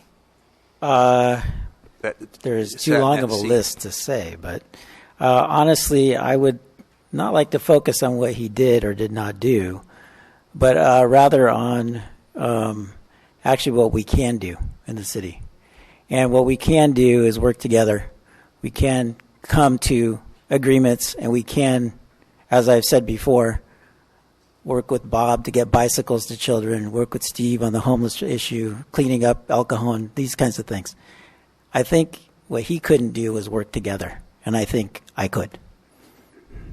Okay. The other thing, and this is specifically for your unique situation, you go in to get approval at the city for Right. permits, things like that. Right. Do you see any kind of conflict involved if you were to be selected? We have 1%, 1.125% of our work is actually done in El Cajon. So I don't see that as my corporation having a problem with that. We actually do a lot of work in throughout California, Texas, and throughout the United States. So we focus on letting other design teams have everything from Interstate 5 West, and I'll take everything from Interstate 5 to New York. That's our philosophy at my company. But it does give us a good opportunity to see a lot of planning, a lot of different city managers, a lot of great assistant city managers, and a lot of we get a chance to speak in front of a lot of people and know what their ordinances are, how those affect their cities, what they're doing. And it gives us an interesting perspective. I think that I could actually bring a unique perspective to the city that I don't believe other candidates could. And the last question is, how would your experience in the private sector help you be a better council member? So in the private sector, I think this is a great question, Mr. Kendrick. I think it's a perfect question. I'm somebody that's actually received a paycheck and given a paycheck. I've signed both sides of that paycheck. And as you know, working with the city managers, it's really something to have to sign both sides. You have to deal with every regulation, and having the assistant city manager actually going through all the regulations and SBs and everything else that's coming down from the state is something that we keep track of every day, because it can affect us tomorrow. And so we have to keep track of those same things. Oh, there's a new ordinance that says that, you know, we can't do this, or that, yeah, like what's going on right now. There might be a new bill that's coming down that says that the zoning that's within the city that's near a trolley stop or a bus stop is going to be determined by the state rather than by the city. That's going to affect us. That's going to affect our business. That's also going to affect the bottom line. But I'll tell you what, the thing that gets me the most, having signed both sides of the paycheck, is that I have a lot of apathy and humility for the employees, for the people that are working, and the people that are here from trying to live the American dream, and they come here to El Cajon. I don't know, but I've been around here since forever, and I haven't left yet. I've gone to other places. I worked for top 500 companies, corporations, and I've come back to El Cajon. And the reason is because in El Cajon, people come here. If you remember, we had a great big Asian population at one point. We had a great big Middle Eastern population at one point. They come, they live the American dream, and they move on to greater and other places. And it's a fantastic thing that El Cajon has, a great mix. We have 29% of the people that are Latin American, but they're actually over the age of 30. In my district, even more than that, 30%. And so when I go into their homes and I speak to them, the American dream is still alive. El Cajon is still strong. Okay, thank you, Humbert. Mm-hmm. Same two questions. Okay, what was the first one? The first one is Robert. He's turned down housing help, and he just wants to stay there on the street because that's his territory. And he's turned down help, and we don't have the resources to. Right. This is a great question, and it's when a lot of people got together and started the homeless task force in El Cajon, I just want to say something about that first. The homeless task force in El Cajon is doing a great job. It's not perfect, but you think about the homelessness in El Cajon in the last 4 years. It's increased by 35% or so. But then you look at the homelessness in San Diego, it's increased actually by over 100%. You look at what San Francisco is doing, it's increased by over 200%. So El Cajon at 35% or something is actually doing a pretty good job. They actually have something that the other cities should be looking at. I've actually talked to the mayor of San Diego about the same thing of what El Cajon's doing here, and I've had other people like Harold Brown go and talk to them as well. As you know, we're both on the homeless task force together, Steve. And what we're doing at the Salvation Army, we're building that brand new 33,000 square foot facility. It's been a dream of mine for 9 years. It's a baby that's being born. It's something that's going to make a difference in all of East County. It's something that's going to make a difference, especially in El Cajon. But the family reunification piece, as you know, is something that we worked hard on. And our assessment studies, and as you're really familiar with, we have to touch somebody more than 6 times in order for them to then become trusting us to find out their real name, correct? So it's not just about letting the person go once, but we have to go find that person again and again and again. And as you know, I'm working with the people from Canines and Camis. They just got a big thing with Netflix right now. But they're actually working to help the people that are from that are veterans to get them off the street. And then Harold Brown is doing a great job at ECTLC. And then the Salvation Army is doing their thing. And we have a family reunification program at the Salvation Army that, as you are aware, last year we reunified 30 people. This year, just to today, we've reunified 50 families. So we're expecting to do over 100 families this year. We're actually going to come back to the city council and ask for more assistance as a result. But my point is this.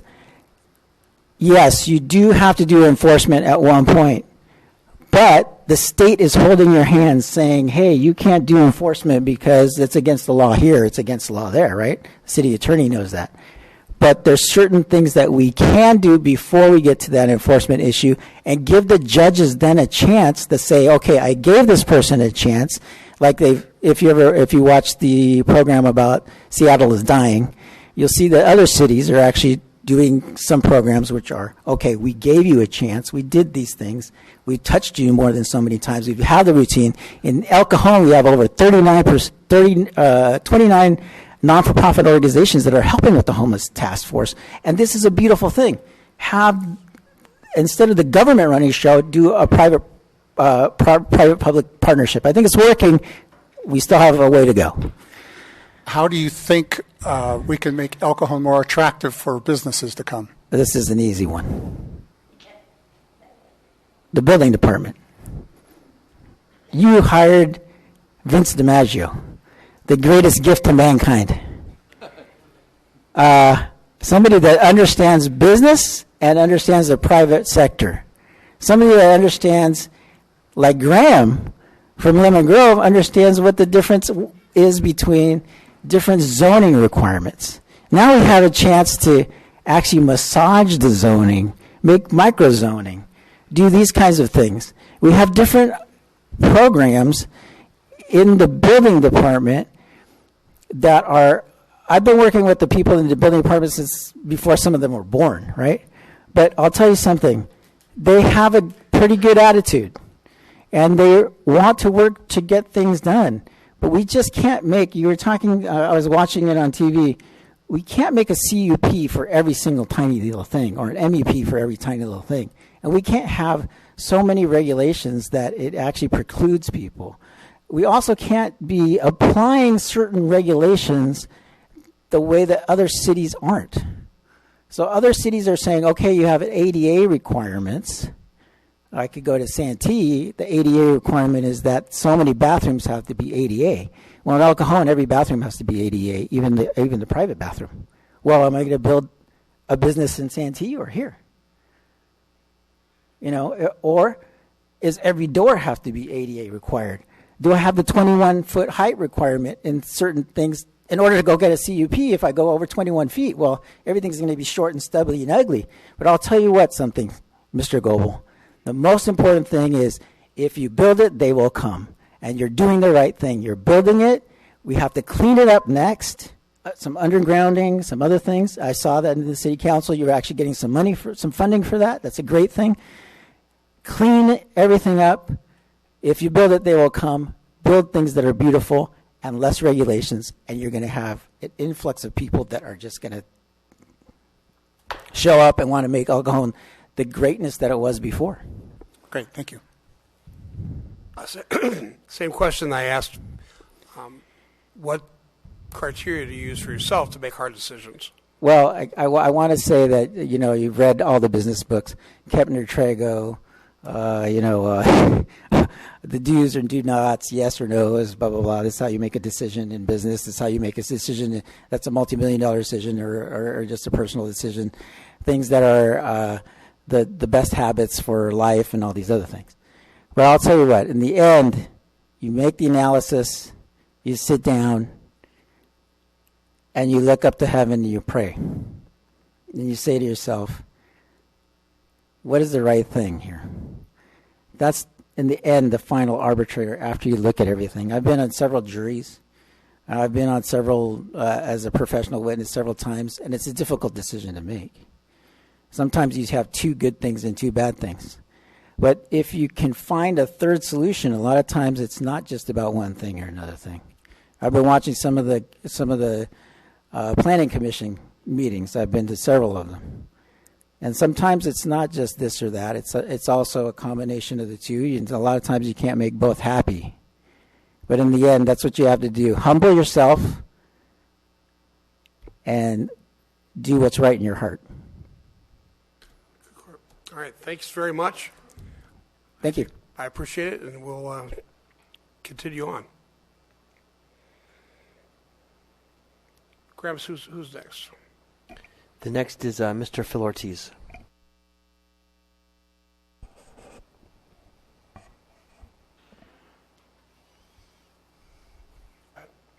Mr. Mayor, Council. Well, Phil, I'm going to ask you the same questions I asked the others.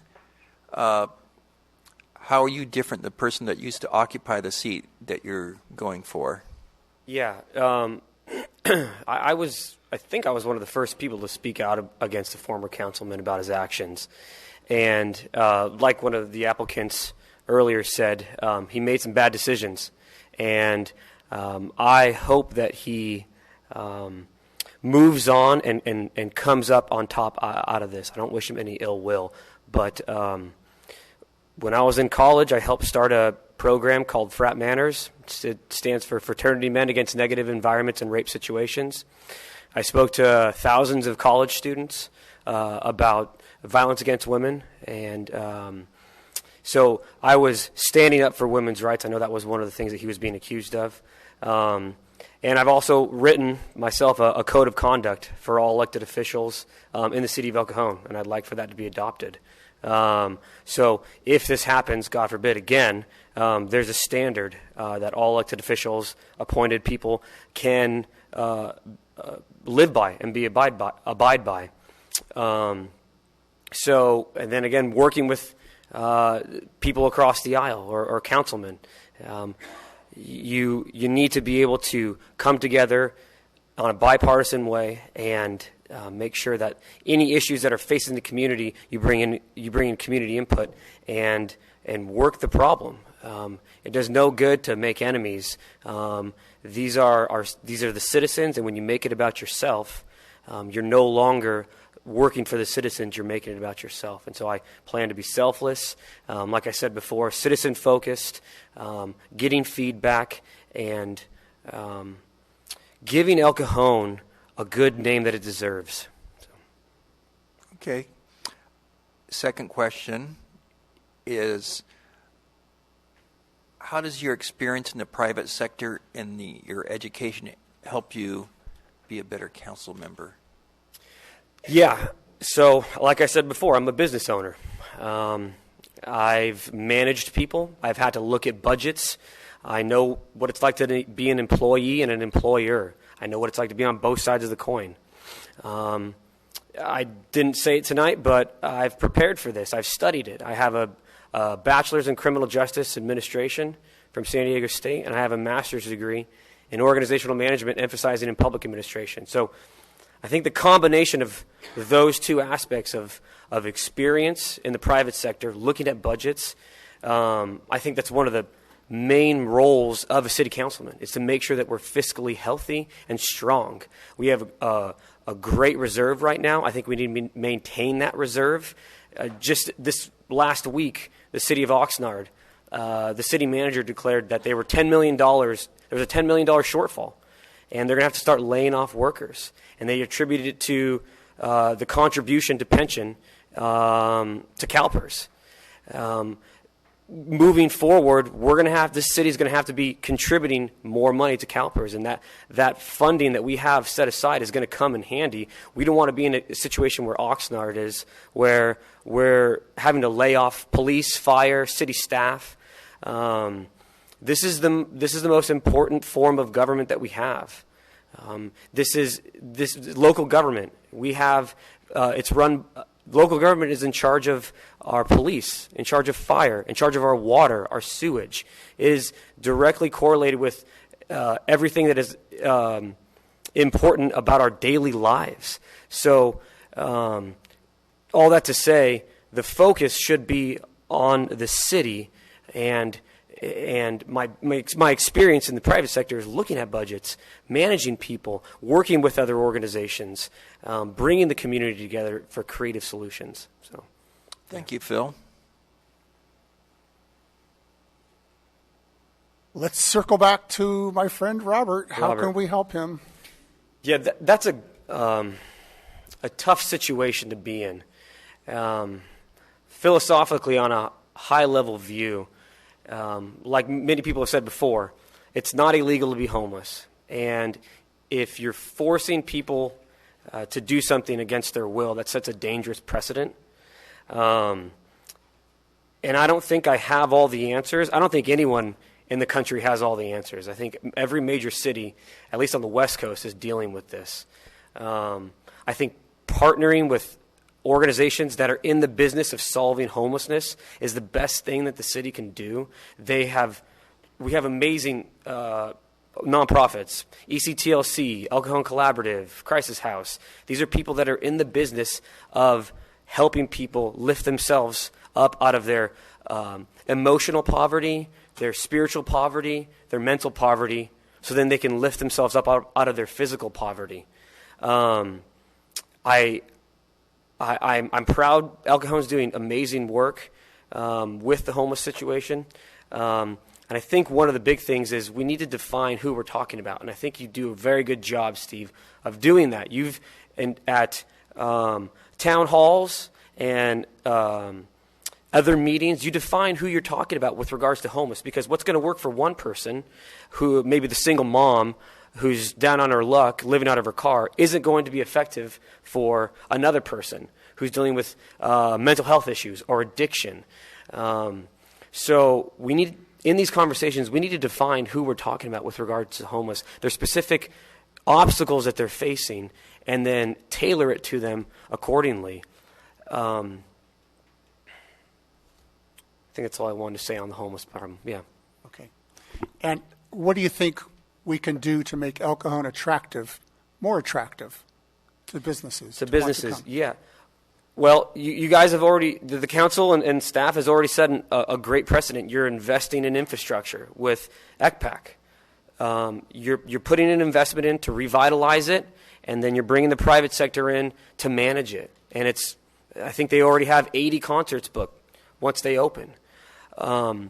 Maybe continuing that program in some way, shape, or form, investing in infrastructure to incentivize businesses to come in vacant lots. There's a philosophy of, if you want less of something, tax it. If you want more of something, subsidize it. We want business, so let's not tax them. Let's keep our taxes low. I think a couple years back, we were one of the only cities in California to lower taxes. That's incentivizing businesses to come in. And when that happens, outside dollars come in, and people spend their money in El Cajon on sales tax, then we have more revenue for services without raising taxes on our citizens. Keeping our streets safe. We have to continue to manage the homeless population. I know that's a big process. The East County Chamber of Commerce, they're one of the, they are currently funding the homeless task force. And I want to tip my hat to Graham and the city of El Cajon for saying that they're going to contribute $5,000 to keep that going. Everyone in that meeting has said the East County Chamber of Commerce has been the glue that holds all these organizations together. So I think we need to continue doing that, have metrics for if these programs that we're instituting actually work. Yeah. Thank you. Thanks. Excuse me. Same question I had asked the others. Do you have a framework from which you use to make difficult decisions? Yes. I think the first one is you need to stand by your convictions, and you need to be able to do what's right in the public interest, not in your own. I think my grandfather served in World War II, and he sacrificed a lot. My whole family has been military. And I think if you want to serve your community, you need to lose something. You need to sacrifice something. And that might be other people's positive outlook on you. That might be business. Just as these military members sacrifice something for your country, I think you need to sacrifice something to serve in public office. On top of that, on a high level, you need to not do what's... I try and do what is not popular, but what's right. Taking feedback from the community, looking at the impact of what the decisions are going to... what my decisions are going to be in the community, talking to experts in the field, bringing all of that together, and making it the best possible decision for the city to move forward. And that might not be popular, but if it's the right thing to do, then you'll know, and not be swayed by public opinion. All right, thank you very much. Mayor and Mr. Members of the council, Mr. Anthony Sotile. This is the last or second to the last? This is the last. Tony, you're last. Yes, I am. I've had the opportunity to listen to all the other answers. So, Tony, same question. Yes. How are you different than that other guy that sat in that chair? I wouldn't be divisive. It's not me against the city council. It's how can we work together to accomplish a goal.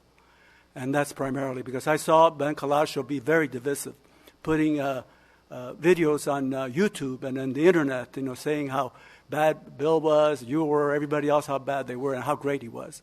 That's not me. I would not be divisive. I would try to work together with everyone. And second question is, how does your experience in the private sector and your education make you a good council member? I believe that when you become a public servant, it is the philosophy of life, the philosophy of governance, and also the philosophy of community, which is of the utmost importance. And if you have the right philosophy, because I have a faith that has answers. You could have a faith that has no answers, and you're going to stick by that faith. But I have a faith that has answers, and that faith drives everything that I do.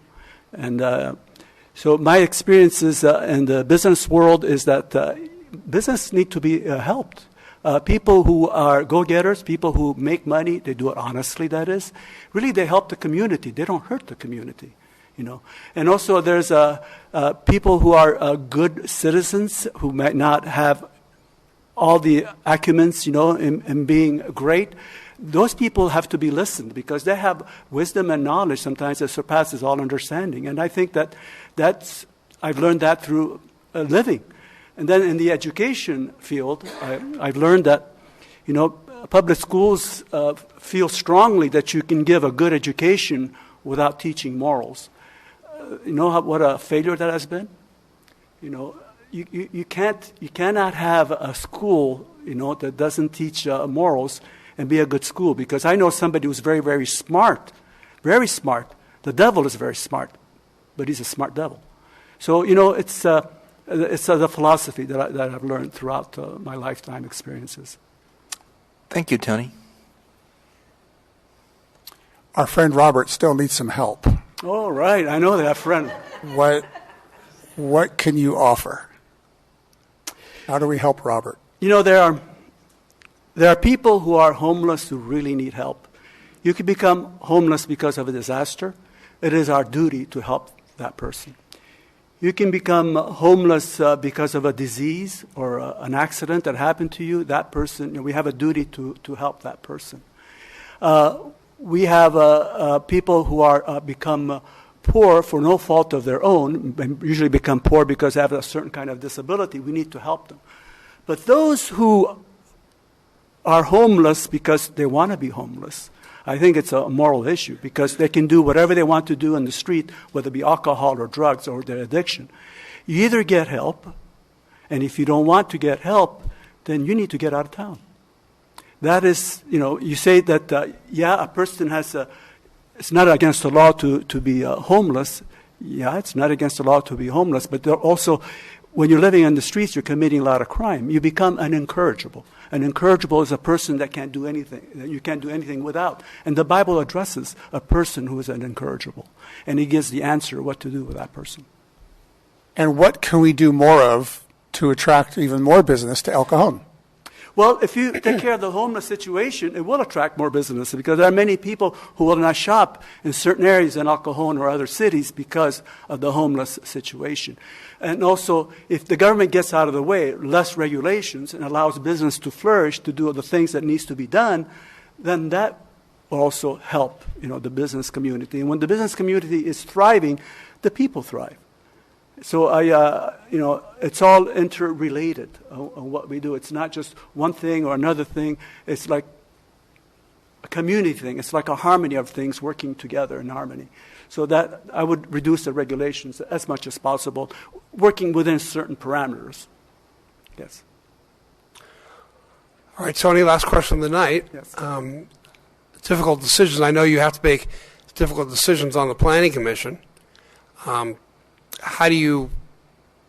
kind of a framework do you use to make those decisions? Well, if it's not a moral issue, then a moral issue, I have no problem making a decision quickly. But if it's not a moral issue, I look at it this way. There is the principle of the one, there's the principle of the many, and then there's the principle of the few.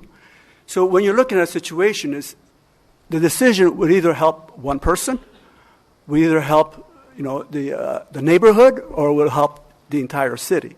So decision which way it's going to go. Usually, if it's 2 out of 3, if it's 3 good things, everybody's happy. But if it's 2 out of 3, it's not as good as it could be. But at least you're doing what's right. But if it's just one person benefiting from the decision, then I would stay away from that decision.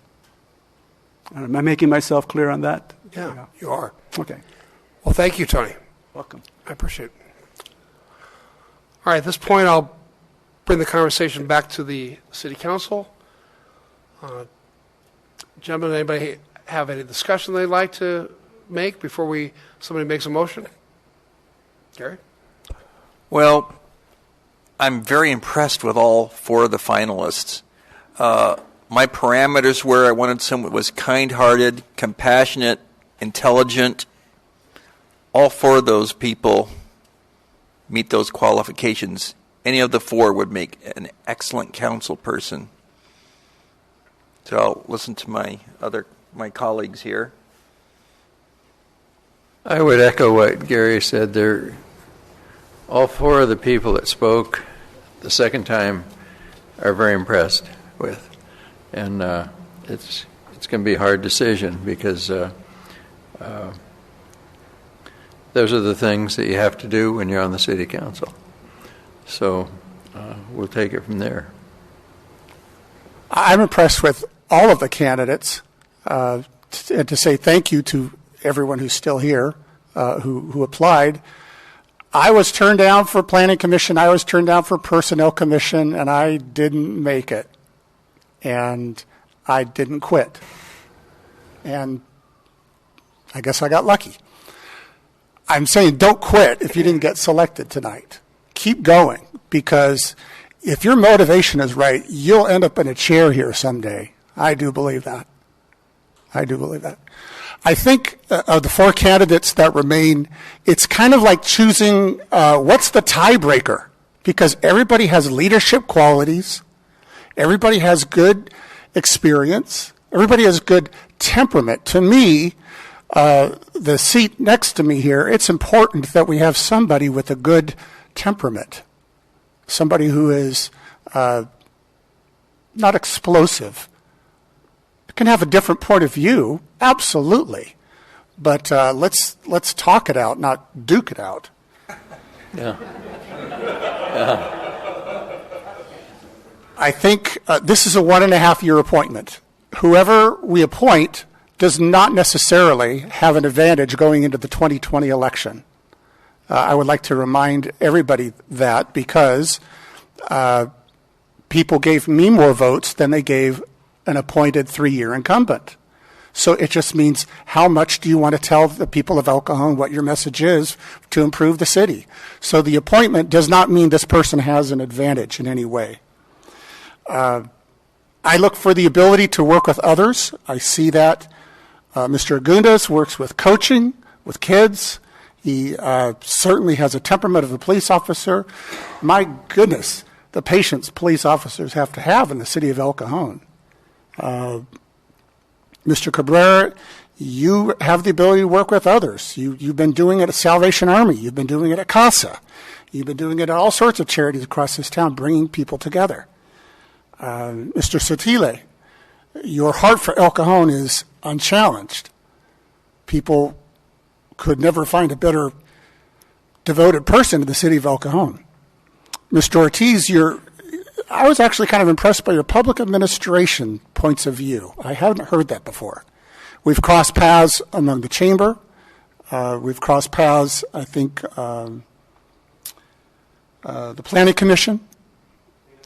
We've picked up trash together off the streets of El Cajon, hauled it to the dump, because we care about El Cajon. Each one of these 4 people has a different characteristics. We can't go wrong. And yet we have to make a decision. Yeah. Well, I agree. I like everybody that came up tonight. I like 4 or 5 people that didn't come up tonight, or at least didn't come to the final rounds. There's just no easy way to make a decision like this. And I'd be lying to say that I would be unsurprised that I'd be choosing Phil Ortiz. I've worked with Phil Ortiz in so many projects. He's never said no. He works tirelessly. He's never been in a bad mood, never didn't fail to complete his mission. And I like his energy, and I think he's got a big future in politics. And I like the idea of, if we have to choose, I like the idea that he's young, and he's educated, and he's got a big future. And I could see him eventually becoming the mayor of the city. I could see him going on to other offices as well. So if I have to choose, and it is difficult, I would choose Phil. Is that a nomination? I'm open. I don't want to cut anybody off. If everybody wants to have more discussion, then fine. But if not, I will make a nomination. Gary? All the candidates are great. I find Phil outstanding, so I think Phil would make an excellent council person. Okay. I liked all 4 of them, but however, I think I'd have to stick with Phil. And Humbert is a good friend of mine, and I'd like to see him in a position in the city in the near future. Yeah, I agree. I agree with that. Humbert's a great guy. Yeah, we love Humbert, and we'd like to see him there, but I think Phil Ortiz is the one we're probably going to pick tonight. I like all 4 of them. I do like Mr. Ortiz. I do find the voters approved Proposition S in 2016. They asked us to carve out districts based on communities of interest, different parts of El Cajon. Mr. Ortiz does fit one of those communities of interest that's not represented up here on the dais. And I do think that is an extra bonus, if we want to call it that. I do agree he brings a different point of view in terms of a different age group. He's not a card-carrying member of the AARP like we are.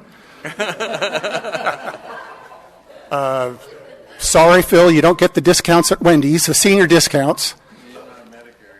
But I really think there's a plus that he does represent a community of interest that the voters said, we really want you to try to spread out the opinions of those that are in El Cajon. And certainly his heritage and his professional background meets those things that people wanted.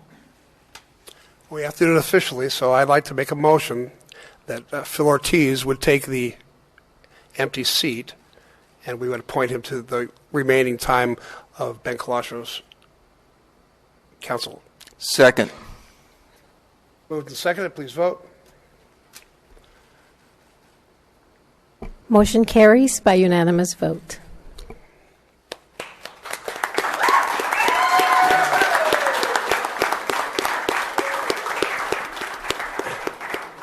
Again, thank you, everybody.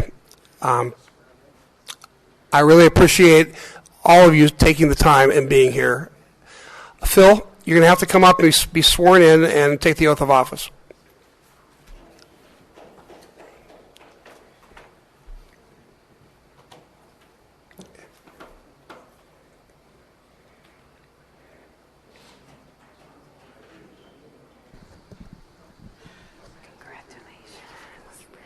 I'm going to have you stand here, facing that way so it can take pictures. Sure. So you can say I and state your full name. I, David Philip Ortiz, do solemnly swear that I will support and defend the Constitution of the United States and the Constitution of the State of California against all enemies, foreign and domestic,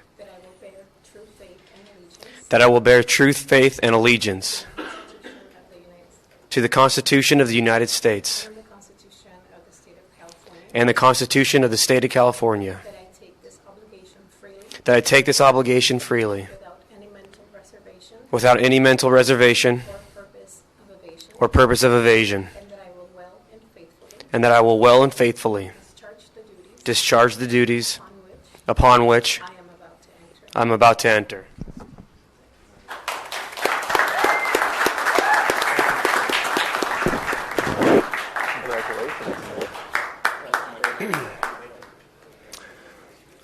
This brings us to adjournment, the regular joint meeting of the El Cajon Council, Council Housing Authority, successor agency of the El Cajon Redevelopment Agency, held this 14th day of May 2019, is adjourned till Tuesday, May 28th, 2019 at 3 o'clock p.m. Thank you very much.